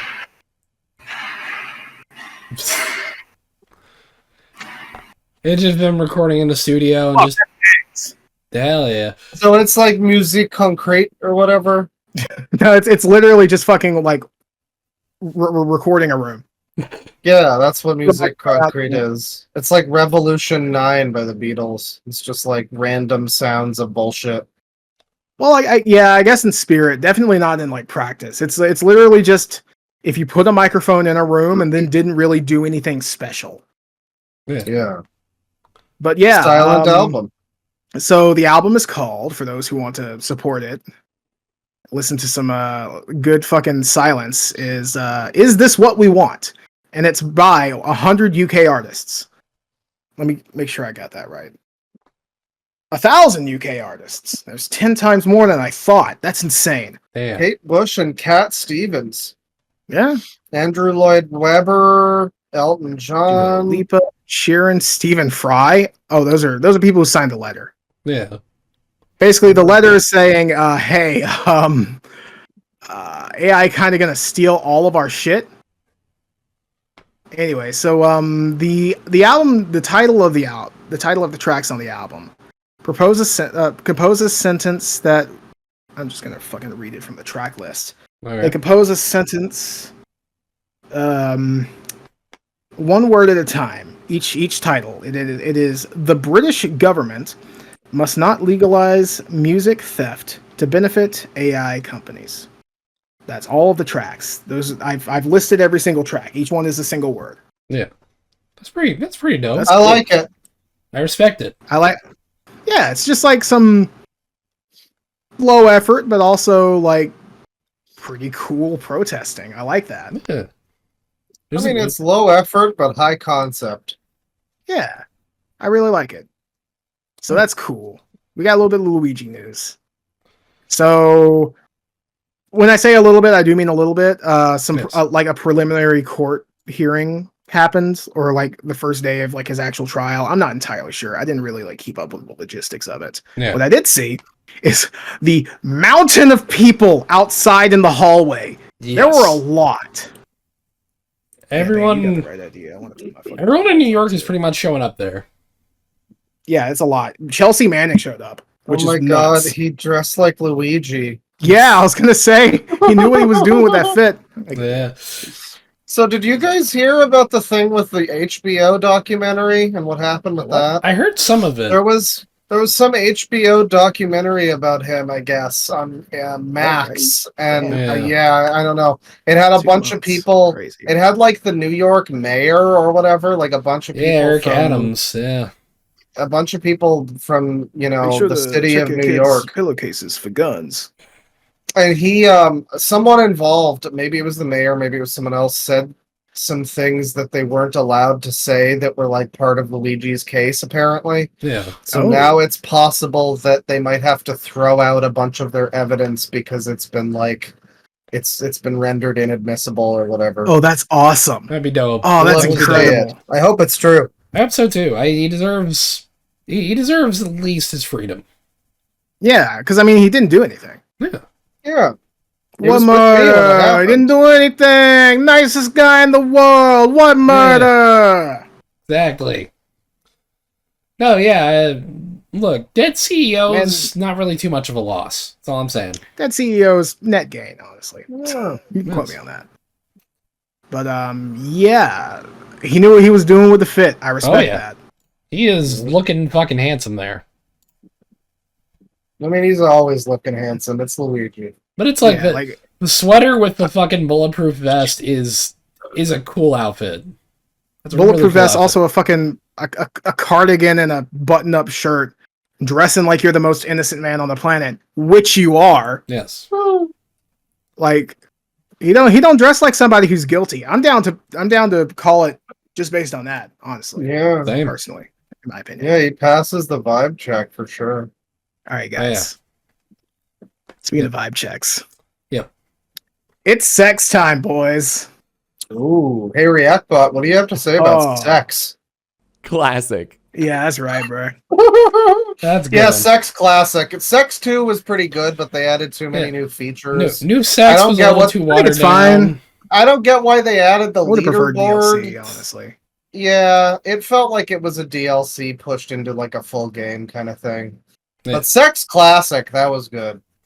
Oh yeah. So I understand. A whole bunch of shit happened with the Sex FM. So for those of you who don't know, Sex FM was a radio station that I was listening to very heavily. Basically, so far this year. Like, I think I discovered them a few days before New Year's, maybe a few days after. So, a second to get a fucking shitty ass little splinter. But yeah, all right. So just to fully begin our story. A little I Love Sex FM GIF there, directly from the website, which we'll see. Hell yeah. Rest in peace, Sex FM, gone but not forgotten. Yeah. Apparently it will return. So I've written down a lot, and I'm probably going to follow mostly off of that because, well, you know. Yeah. So something spurs me to listen to a whole bunch of internet radio to kind of get the vibe of radio because, you know, some reason. Yes. Some specific thing might have spurred that. You know, I was listening to a lot of GTA radio at the time. I was listening to Flash FM. Yeah. And you know, there was a little thing between then, and then I decided to listen to a whole bunch of internet radio. Yeah. So I start looking. And this immediately catches my eye. Sexfm.live. Yeah. And I was like, whoa. So is that like sex? But then I look and it's house music, dance music, R&B, which, I mean, yeah, that's fair. That's kind of a sex genre. And pop, which that's pretty sexy. 75% not really sex music. So what is this?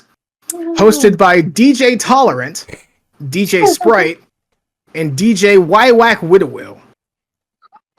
Yeah. So, by the way, this little parentheses here wasn't there originally. Just for posterity's sake. But it was followed by Noodle. And I like Noodle. He's a funny little YouTuber. He did a good video that we'll probably at some point bring up in regards to a big project. Ooh. He's not working with us. Don't get any lofty ideas. Not yet. Not yet, comma. Yeah, maybe one day when we become the biggest. That's right. I don't just mean my fucking expanding waistline. Oh! It was the account was followed by Noodle, and I like a lot of the music that he has in his videos, so might as well give this a try. and I got in within the first fucking week. So this is a screenshot of the website as it is now. I replaced this text here with Fin, come and see him. As you can see, come and see him. This text here is a spoiler. Yeah. Oh, okay.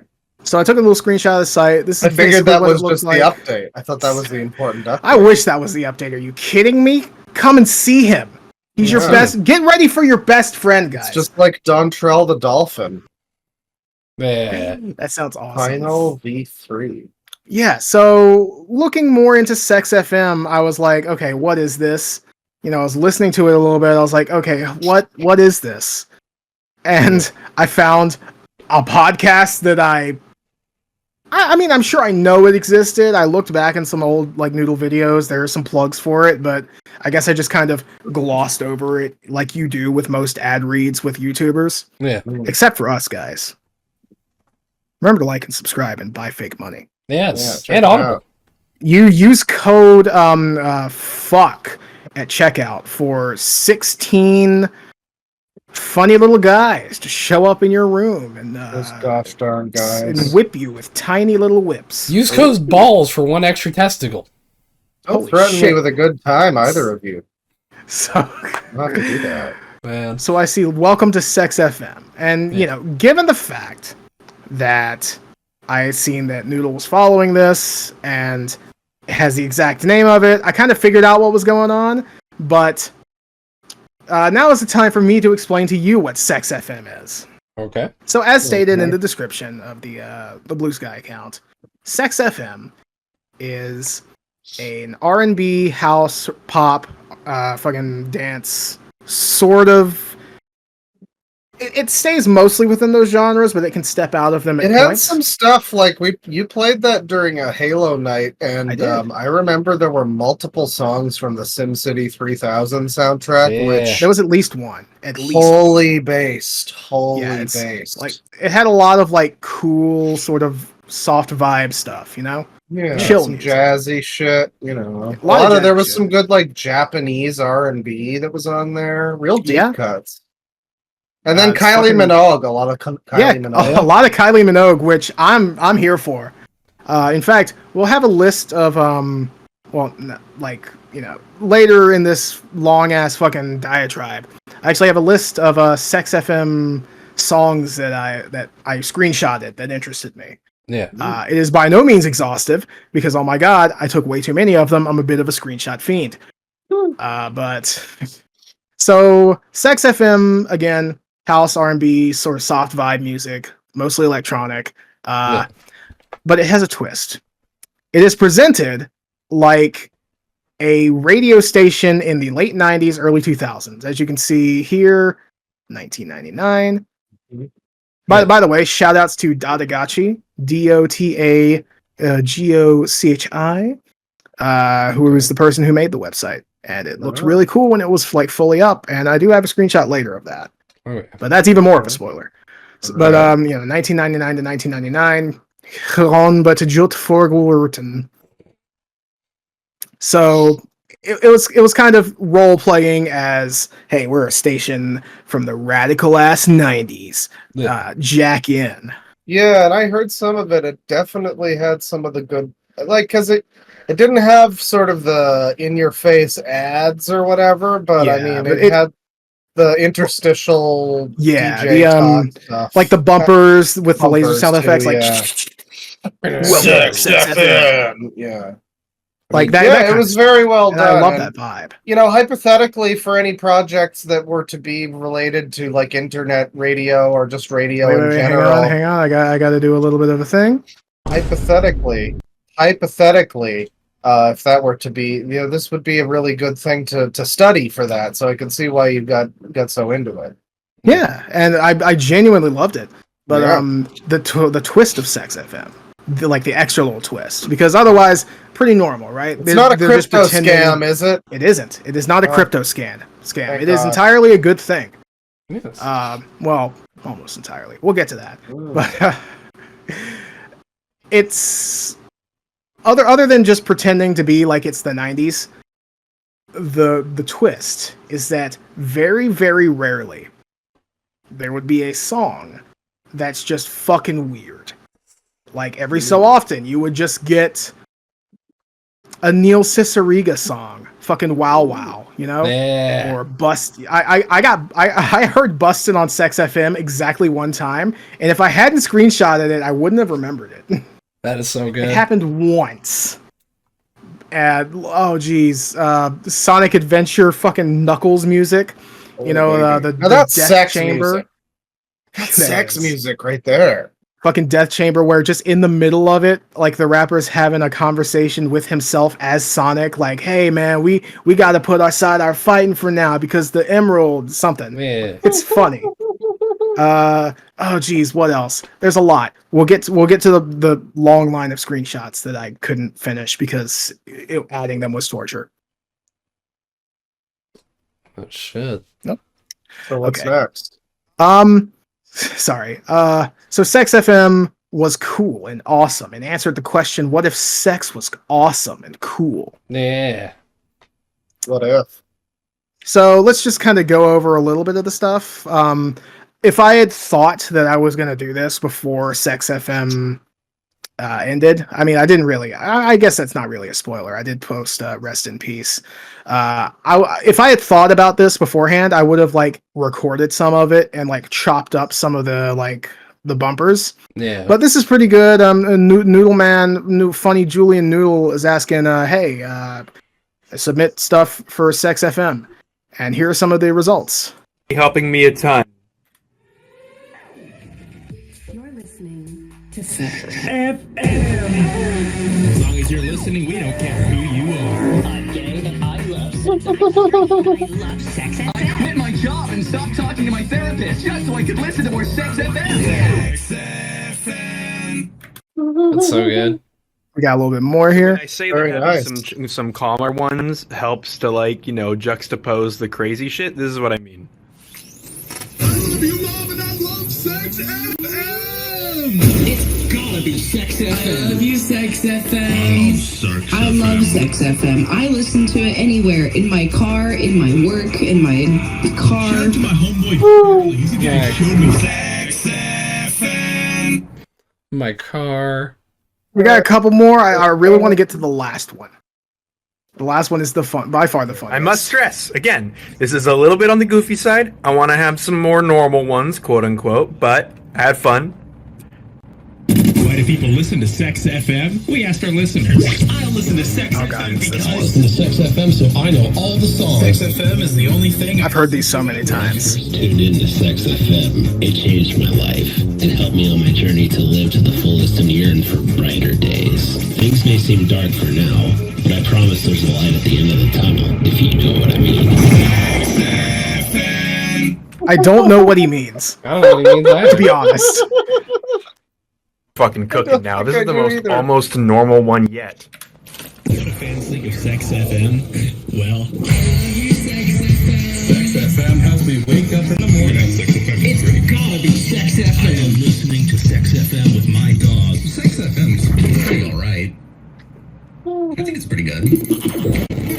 Sex FM. I like it. I like that stinger. You're listening to... What the fuck is Sex FM? No, I haven't heard of it. What the fuck are you talking about? You don't want to be this guy. Let's change the tune.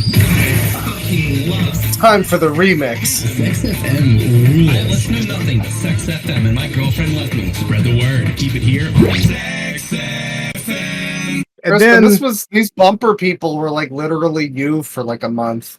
Exactly. I fucking love Sex FM. And then we have the best. This is my favorite. It didn't play nearly enough, although to be fair, it probably played exactly enough because I wanted more. All right, this one might be my new favorite. Fuck. There's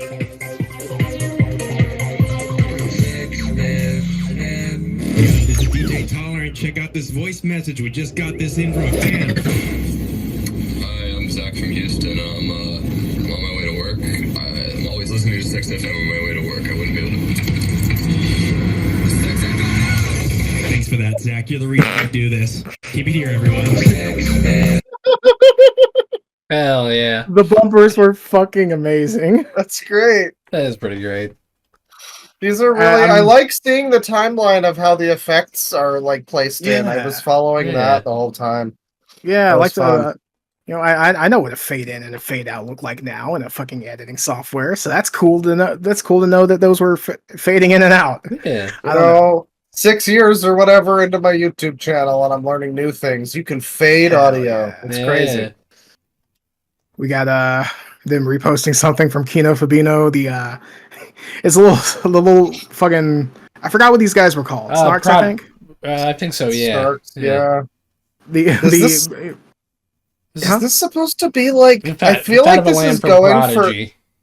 Oh, yeah, Prodigy, Fat of the Land. Okay, I was thinking little crab guy. I was thinking Mezzanine by Massive Attack, which would also fit on Sex FM. It would. We'll get to that. I think I added this. We got a tweet from DJ Sprite, or I guess Blue Sky. My fat ass thought these were cream betweens. We'll get to that in a second. So I listened to it for a long time. In fact, for a good few days, I listened to it while I slept, which was probably not a great idea. Yeah. Especially because I was going through like heavy sleep problems at the time. That probably wasn't great. It wasn't helping. No. Probably exacerbated it a little bit. A little bit, but that's fine. I turned out completely sane. So, some bangers. We got Love You All My Lifetime by Chaka Khan. Dr. Perky, which is, fucked up in the crib, drinking Dr. Perky, fucked up in the crib, eating cream betweens, fucked up in the crib, playing Okie Dokie, stuff like that. Yeah. That was like a really late edition, and it fits a lot better than you would think. We got Finer Feelings by Kylie Minogue, the GOAT. POV, your alien neighbor is trying to enter your domicile. Oh, I forgot what the rest of the thing is. To be fair, a lot of the ones that have cringe... Yes, which is an actual artist that's made actual stuff. Wow. Like the hit song No Music, which if I was smart, I would have prepped and had playing already on Spotify. Oh, yeah. I kind of want to leave it playing just all the time because it's exactly what the name is. No Music. No Music. Is that another silent album? Yeah, silent track. Yes. Ah. The cover is based on the fucking penis music gif. Yeah. It's just the guy behind the fucking door just staring. But yeah, so most of the screenshots that I have here are the funnier tracks. Most of the tracks were very normal. Oh, yeah. But obviously I'm going to screenshot the ones that are kind of crazy. But we got Butterfly by Smile DK. It is supposed to say Smile DK here, but it's Smile .d.k. Yeah.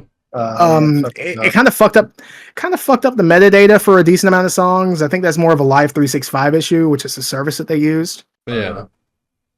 We got the Gummy Bear song. Gummy Bear. Bustin' by Neil Cicierega. There it is. Well, that makes I said, good. If I hadn't taken this screenshot, I would have forgotten it was on there entirely. Damn. Think I'm gonna kill myself by Elton John. No. Fin, come and see him. Club mix, and I don't know who he needs to hear this, but it's time to come and see him. The Hamster Dance by Hampton the Hamster. I didn't know that had an artist name attached to it. It's just. I haven't thought about that. This one was inexplicable because it jump scared me. I was like, "What is this song? Is that the JonTron theme? JonTron trailer music."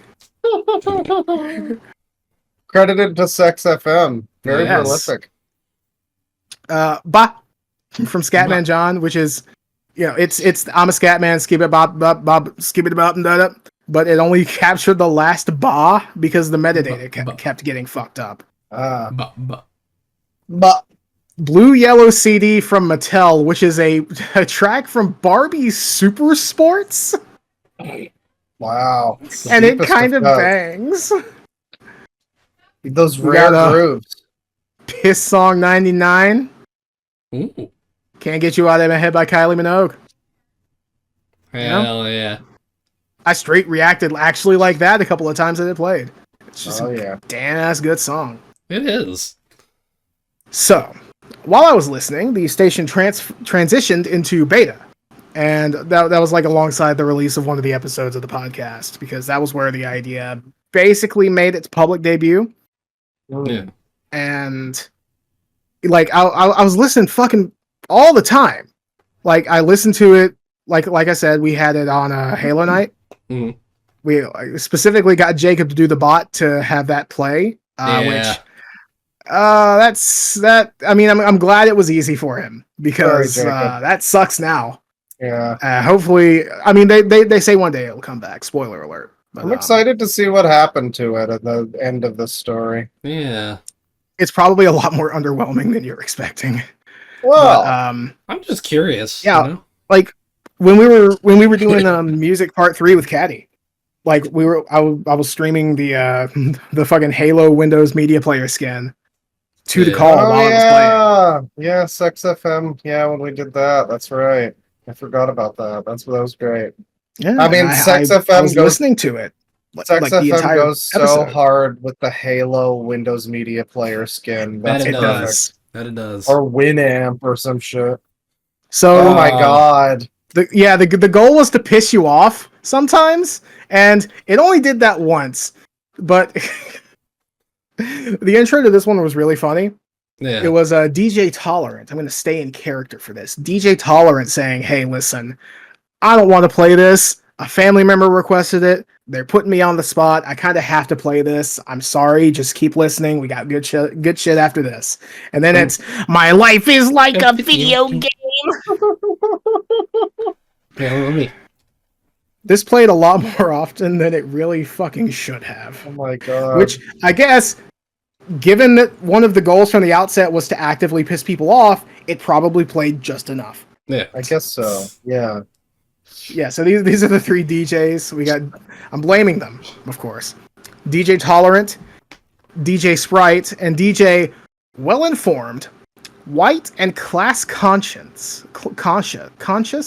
Winding, and then after this, I think it's What It Do Walk? Something like that. What It Do Wop, maybe? I could never fucking discern anything after Class Conscience. Yeah. Conscious? I kind of barely eked out Winding. I like that it's DJ Lilac Widow. Yeah, like, Lilac Widow. As said by Elmer Fudd, it's pretty good. Yeah. And then DJ Sprite. Between the time that we recorded episode 75 and the time that it was put up, it was announced. So, all right, just to preempt this, beforehand, like during the time that it was playing, sort of during the latter like couple of weeks, they were airing a lot of bumpers that were like, "Hey, we need money. Patreon.com/sexfm," you know, stuff like that. Yeah. They did it in the style, but you know, it was kind of obvious that they might have bit off a bit more than they could chew, but we didn't really know exactly what was going on until from SexFM bracket do not donate. They should change this to the hottest radio off the air. That would be funny. SexFM, do not come. I'm gonna come. So this is, I'm just gonna quote most of this. Well, not most of this. I'm gonna quote some of this. Yeah. Sorry, I'm a little bit tired. Quote as much as you need. Basically, Mr. Noodleman broke character and said, "Hey, listen, we love doing this. We were way fucking unprepared for how many people are listening. Yeah. And because of that, we're probably going to take it down really soon. But it's not over." So yeah, I guess it says you got. So you said it was probably less exciting than I thought it would be, or whatever. Yeah, but what do you think it was? This is pretty much exactly what I thought it would be. Was that it would eventually not work out for them to host this, and the hosting fees would be too. I didn't think it would be that more listeners means it costs more. That's kind of bizarre. That's surprising. due to the way that Live 365 works, it includes music licensing fees in the in the price of the subscription. Yeah. And what I'm presuming they don't tell you, because I didn't know about this until it was brought up, is that price gets higher the more people listen to your station.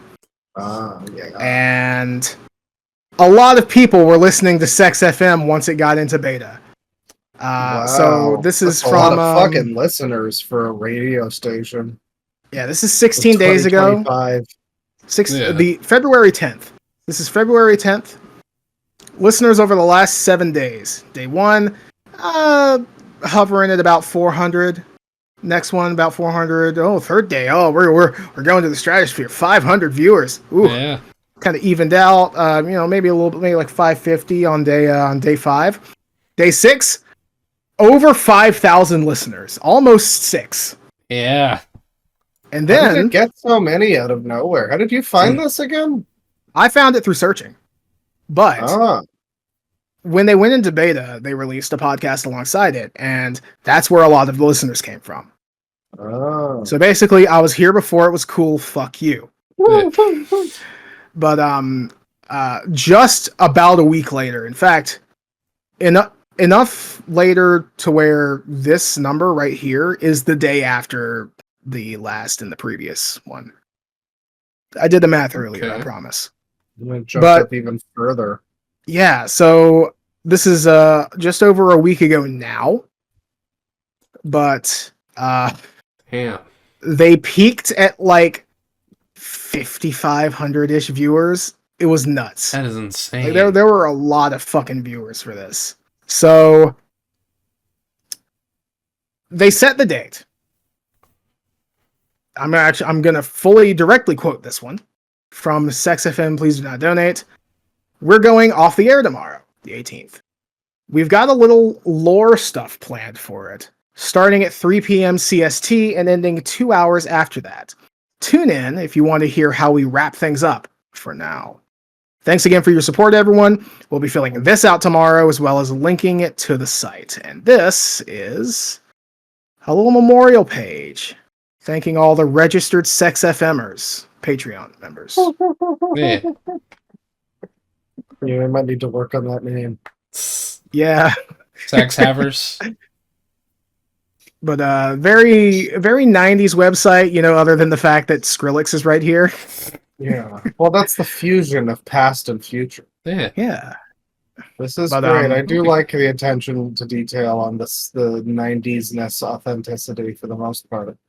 So we'll come back to this tab later because I can very easily just delete this and go to the Sex FM site. In fact, I'm going to do that and quickly go away.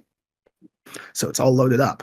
Okay. So the lead up was kind of crazy. So a few days beforehand, I started hearing, and I hadn't listened in a little while because I was doing something. I forgot exactly what. And so over the few days that preceded it, a little bit before the announcement, actually, there was a lot of talk about like Y2K on the station and mysterious boxes. Yeah. Oh yeah. Yeah, yeek. I'm yeeking out. Oh. So, some pretty interesting seeds were being planted. And here we have some tweets from Sex FM Live. These are all Derek, by the way. Derek is the intern at the station who is I think his race is text to speech. I think it comes from the text of speech island of. I don't know where to take this joke. So he's text to speech. Yeah. But guys, I just got an email saying that we have a bunch of shit arriving at the studio in a couple days. Is this someone playing a prank or what? The prank. Just the one. It's playing the prank. Singular. A Minecraft movie. What? 69 likes. Nice. So another one from I think this was like a couple hours later. Sorry if you just heard me oin to station. YWAC was obviously scared about the Y2K bug, and it's kind of sad. And then the day before the shutdown. Yeah. Don't tell anyone I told you guys this, but I heard something big is going down at the station tomorrow at 3 p.m. CST, guys. Ooh. So the stage was set. Yeah. Some shit was going down, and I was fucking there for it. We got a fucking Blue Sky posted at them. I don't know what the we haven't come up with a colloquialism for this shit yet. I'm not using cleared aid. I don't know. Something like that. But I sent this to him. The funny haha aunt's wedding versus some other thing meme where the guy's in fucking pajamas, and then for the presumably less important thing, he's dressed to the fucking nines, dripped out. Yeah. I did that, but job interview, Sex FM funeral. I'm there. Yep. Oh yeah. Sad but dripped out. By the sad face right here. So he quote tweeted that saying, "What do you mean?" Because Derek didn't know. Yeah, Derek. No one told the intern that they were ending. No one told him. I'm pretty sure this is from Captain Tsubasa, the guy putting the hand on the shoulder of the other dude. Yeah. Big ass fucking chin. So, I've told myself right here to recount the story of the last 2 hours. To be fair, most of the stuff I remember is that they played a few more of those Y2K and box arriving bumpers. Yeah. And they also did this really fucking cool thing, which makes me think that the playlist in the final couple hours was specifically tailor-made. But one of the songs that they play on the station is Back to Back by Charlie XCX from the Brat album. Yeah. Pretty alright song. I like it. And it transitioned into a weird glitchy ass version of Back to Back, and then it went into the next song. That was insane. I'm pretty sure the glitchy version of Back to Back was the beginning of the song after that. Yeah. I don't know. I found it after the name of it because it's stupid. But it was so Sonic Rush. And then played Back to Black. That's sex music right there. Back to Back and then Back to Black. They should have that kind of. So yes. At about an hour 30 of that last 2 hours, there was a bumper. Well, no, not a bumper. At the beginning of the song called Goodbye. I forgot what the artist was, but it was called Goodbye. And at the beginning, so often they would do song intros. Obviously, the usual ones, this next track is cool and awesome, and I think you should shit your pants while listening to it. Like a DJ intro a song, yeah. Yeah. And then you have, every so often, you'll just, during a song, hear, the DJs in the background arguing. And that happened this time. And everyone's like, oh my god, I completely forgot. So, over the course of the hour and 30 minutes preceding this, DJ Wywack Whittewill said, "Hey guys, I'm signing off for the night. I'll see you later. I'm going to go on a date with Mrs. Wywack." Yeah. And then immediately after, the guy who voices DJ Wywack Whittewill, Sam Wayton, who is a game developer, in fact, he's the guy who does the podcast with Noodle. Okay. And he's a developer. I don't know an exhaustive list of what he's done. He has this cool desktop toy tool out now recently on Itch.io that's doing pretty cool. They recently tweeted about it, Itch.io, the site. Yeah. But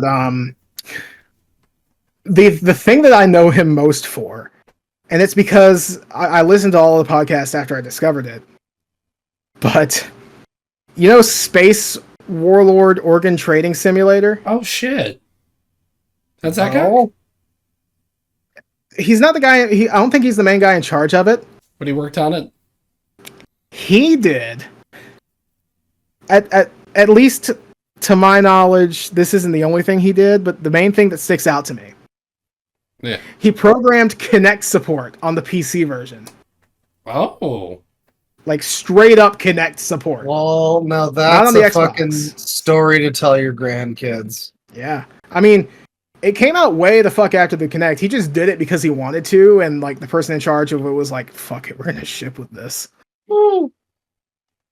But it's cool. But Sam Wayton, he's cool. Yeah. But he tweeted out Kevin James? Not Kevin James. Oh my God. Silent Bob, Kevin James, right? Oh, Kevin Smith. Kevin Smith. Yeah. Kevin James is King of Queens guy. Yeah. Paul Blart. I thought it was that, but my brain's fucked. But yeah, Kevin Smith crying. Like one of those like crying faces he does where he like looks at the camera, he's like, yeah, he does it a lot. He cries a lot. I like him. He tweeted that. So he tweeted that like kind of as a sort of bowing out from Sex FM. So I knew shit was kind of going south. But then during that intro to the song Goodbye, something happens. We don't know because it's audio only. Either someone slipped or someone was pushed. But DJ Sprite cracked his fucking head open. DJ Sprite is bleeding, presumably dead. DJ Sprite is no more. Pray for DJ Sprite.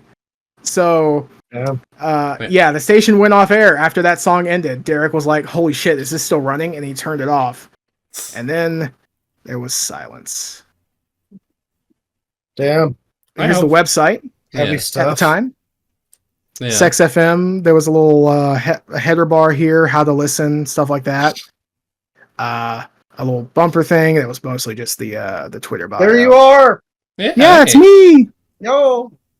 But here's the music player. It was, it had difficulty fitting into space.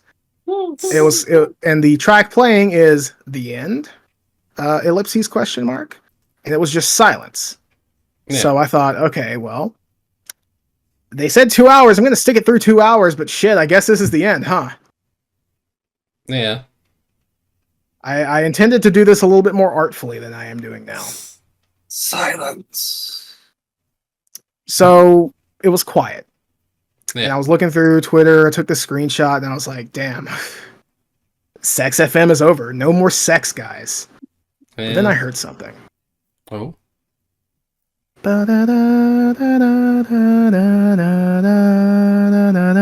Yes, Kiss from a Rose. I put the fucking lyrics here, I don't know. So for some reason, after a long silence, Kiss from a Rose started playing. Fuck yeah.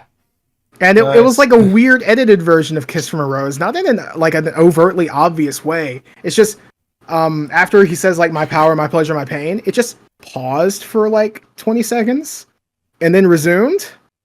It's very strange. That's pretty dope, actually. I like that. It was a weird way to go out, and apparently it wasn't intentional. I don't believe that. I don't believe that at all.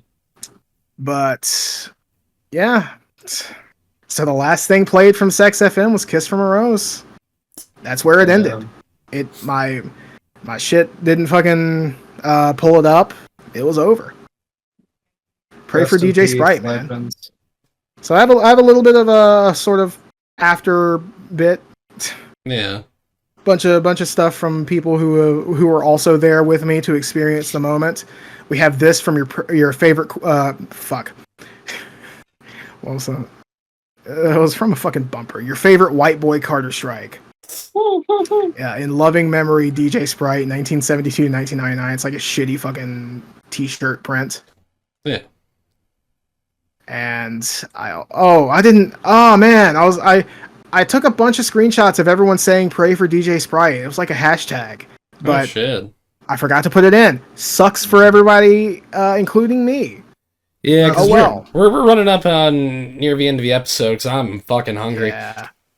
I think I'll save clickbait for next time. And, okay. Some of gaming, I guess we're just not going to talk about the layoffs. We'll save it for next episode because we'll save the layoffs for the next time there's layoffs. Oh look, so that's tomorrow. Oh my god, that's the thing. That's the thing we were just talking about. Yeah. Oh my god, what do you think about this, Reactbot? Chat, can we skip this part? Fuck you. Anyway, so a little while back, before, like after it was announced that Sex FM was ending, and before it actually ended, I was like, I need to save some of this because I'm not going to remember a lot of these song names. And here is my list. Ooh, all right. It'll be linked down below, by the way. Yeah, in fact, I'll do that right now. For all the Sex FM refugees out there, check it out. Yeah, or if you wanted a decent idea of what the vibe of Sex FM was like, just listen to it sequentially.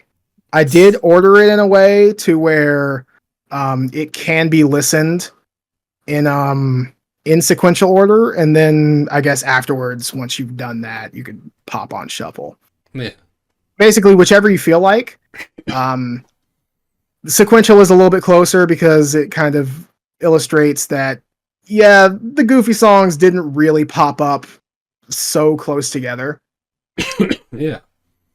Like, let's see, what's the first one here? I guess technically Scatman, that didn't really play that often, but I wouldn't really call that a joke song. Oh, that's a good song. There it is, Carefree by Kevin MacLeod. Yeah.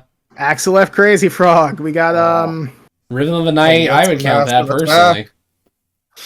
Rhythm of the Night was it was a joke one because the intro to the song was DJ Sprite, may he rest in peace, saying this next one is far from ordinary. It's Rhythm of the Night by Corona. Oh man, the Stadium Rave. Oh, Dragon Stadium Tay was on there. Sonic CD soundtrack. Yeah, there was some of that. There was yeah. Oh wait! Nights into Dreams soundtrack. Hey. Oh yeah. So this is specifically the kids' version of Dreams, and it was funny. Like halfway through, like they introed it with like, "Hey guys, this next one's from the local kids choir. Oh my god, amazing!" And then it started, and like I think like a third of the way through, they were like, "Hey, listen, we got to keep playing this. Just stick with it, man. Just listen. We know it sucks." I like that it's 5 minutes long. Oh, it's horrendous to get through. I think the normal version of that one is in Pirate Yakuza, by the way. So you can just listen to that on your pirate ship. Yeah, there's a lot of good stuff on here. What was the thing that I was? You want to get funky? Hey, there it is. There it is. There was anher Massive Attack before Weatherstorm from the Mezzanine. There it is. Hey.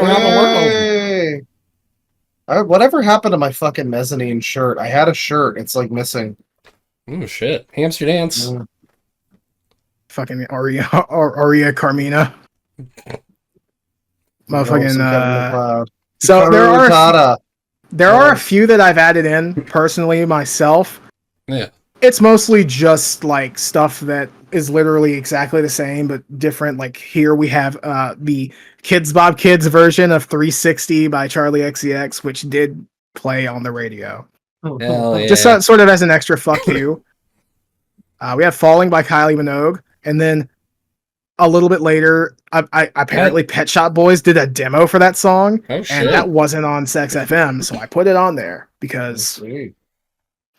Yeah. Here we go. Oh, I accidentally followed them. No. The Unfunnies too. Yes. POV, your alien neighbor is trying to enter your home. My explorers. I think Domicile is better, but you know. Yeah, I prefer Domicile personally, but hey, it's whatever. I also have two different versions of Breathe on here because I think it's really funny to have the like one crab version, and then way later the crabs have multiplied. Because this is from the fucking expanded edition. Yeah. Rising to the Top, which has a banger cover. Look it up, everybody. It's wonderful. Yeah.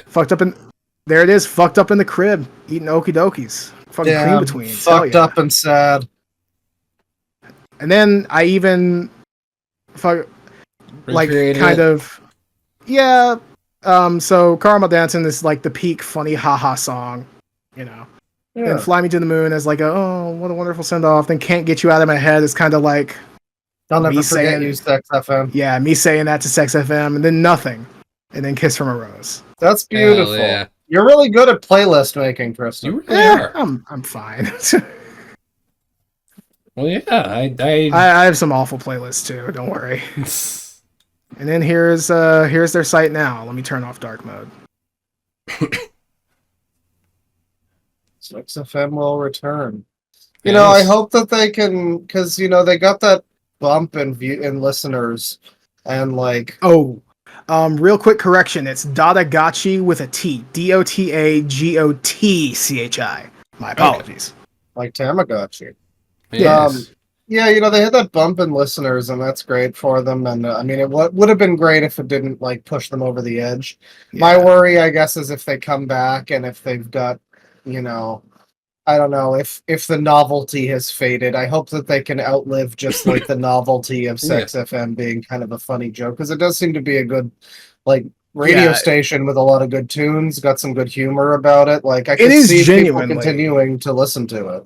Yeah, it is genuinely a good radio station. Like, there's like I initially tuned in as like, oh, okay, I need to see what this is. This is probably really fucking funny. I stayed for the fucking music. Man. Like, I'll put my Sex FM playlist on sometimes and just listen.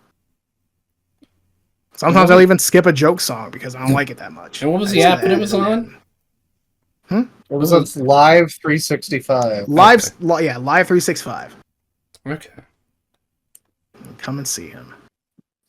Yeah, well, if I ever make an online radio station, I'm not going to do it on Live 365, that's for sure. Bro is literally me. Hell yeah, React Bot. Yeah, we came and saw him. We did.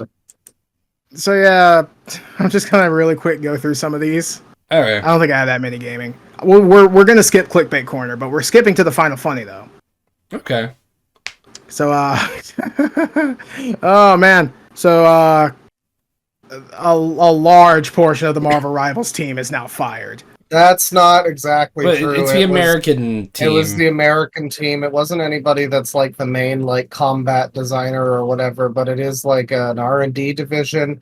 I've heard rumors that it was the people that did the very impressive tech for Doctor Strange's portals, which is more or less like, portals. It literally like, it's actually really impressive because it's a multiplayer game that can do these kind of portals where you can shoot through and it actually hits people. And people can do alts from the other side of the portal and then pop in with a Scarlet Witch nuke or whatever. It's pretty cool. Those assholes. So it is still pretty shitty that they like fire these people, but I mean, it is like Tencent kind of collapsing their whole NetEase. And then whatever, same thing. Someone will bitch me in the comments. Yeah. I mean, I see it every time I boot up the game. I should know, but it is them kind of collapsing their whole like international shit. They're taking everything back to in-house, I guess. Okay. So the actual people that are like designing the majority of the game are still fine, but it still feels like the first shot across the bow of like evil capitalist shit. China's really good at being capitalist. Yeah. You should try it sometime. You'd be surprised. They're really good at something they don't want to be.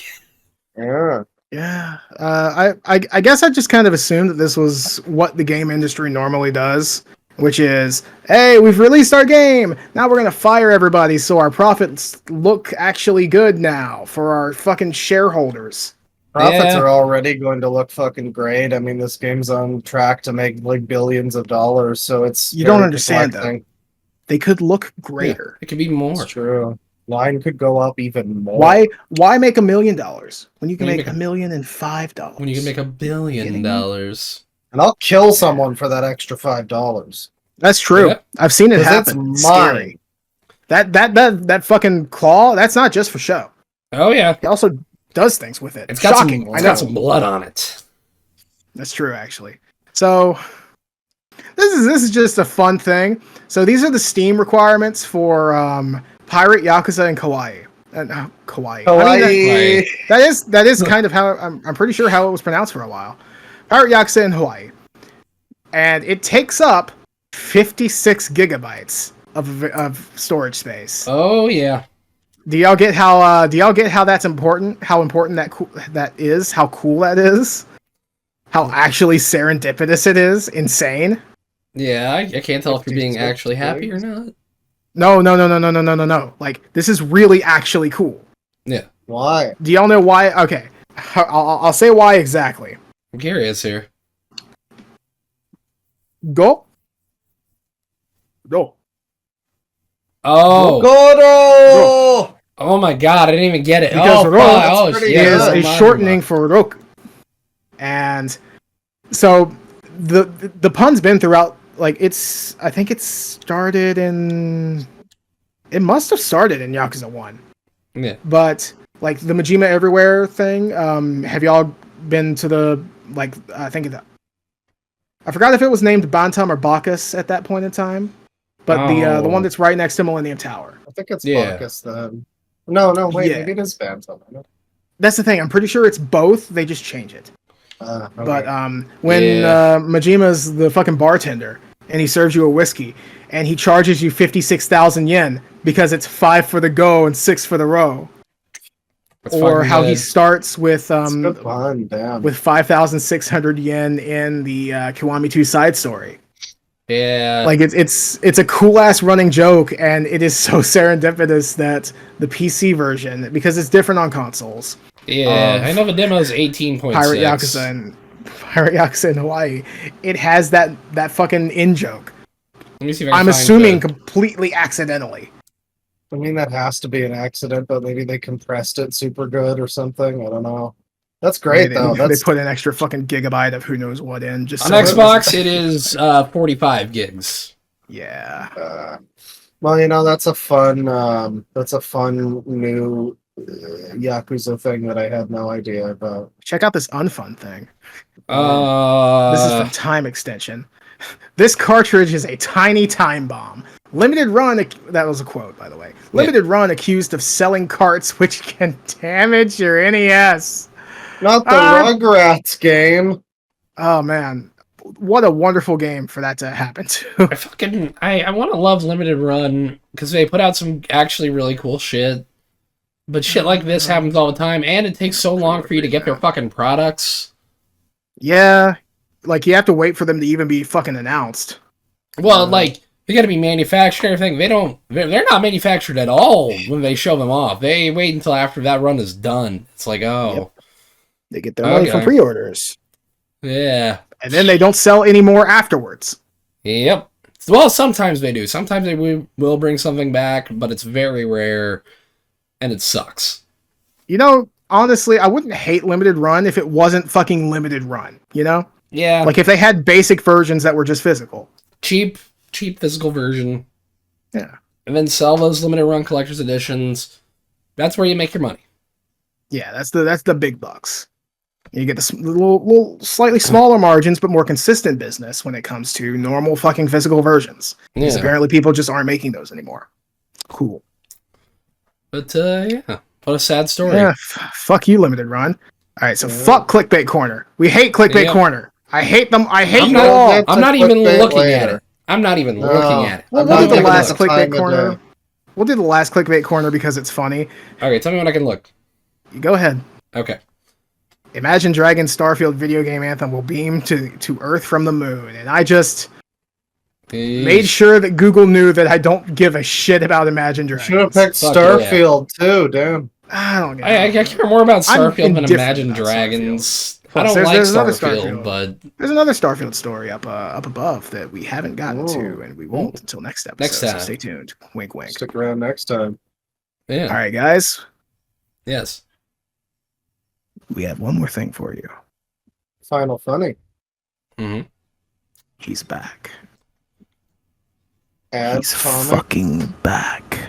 Oh, right. Yeah, I heard about this. He's fucking back. He's got the pronouns flag in his background too. It's good. I mean, that's asexual. Good for him. That's not really like a fucking dumb woke stupid doo-doo ass thing. Okay. Well, I'm sure Andrew Dobson is real asexual. I'm sure he's really super asexual. Absolutely. Oh wait, no, I think that's non-binary. I'm not sure. Even still. Well, Andrew Dobson's back. I'm high and tired. Andrew Dobson's back, everybody. Look at this coming back. Look at this spherical picture here. At an important moment. Okay, this has got to be a joke then. Come on. This isn't real. I don't think so. Wait, fucking Roberto Orci is dead? The 9/11 truther guy? Holy shit. I think so, yeah. The Fringe co-creator, yeah, he died. I didn't know where to bring that up in this episode, so I just didn't. Dude was like a 9/11 truther. That's the last I ever heard from him. And then now Alex Kurtzman runs Star Trek, and it's terrible. Yeah. All right. Well, on that note, everybody, I think. Do you have anything else, Tristan? Tom Preston, Andrew Dobson. Oh, funny. Bees. Hey, all right. Yeah, read this one out, Claw. The AI overview for searching bees in my computer on Google says bees can be present in desktop computers built after the mid-2000s, but only at a microscopic level. These bees are a special breed of Apis arithmeticum that perform basic computations in the CPU. They are computers. These bees can do That's processing. actually not true. That's not true, by the way. I found that in my computer. Assholes going around my fucking forest. Oh, that fucker. Yeah. Bees in your computer is better than bees in your pussy. Yeah. That's true. That's true. That would lead to some unhappy customers. That it would. I'm going to need a mini React bot for this one. Yeah. It stinks. Oh my god. Yeah. Well, that was great. Shit. Well, thank you, Mini React Bot, for stopping by. This couldn't be made today. It really couldn't. Not at the microscopic level. Those bees are too big now. This is Garfield coded. Fuck you. All right. Well, with that, penis. Penis. Penis.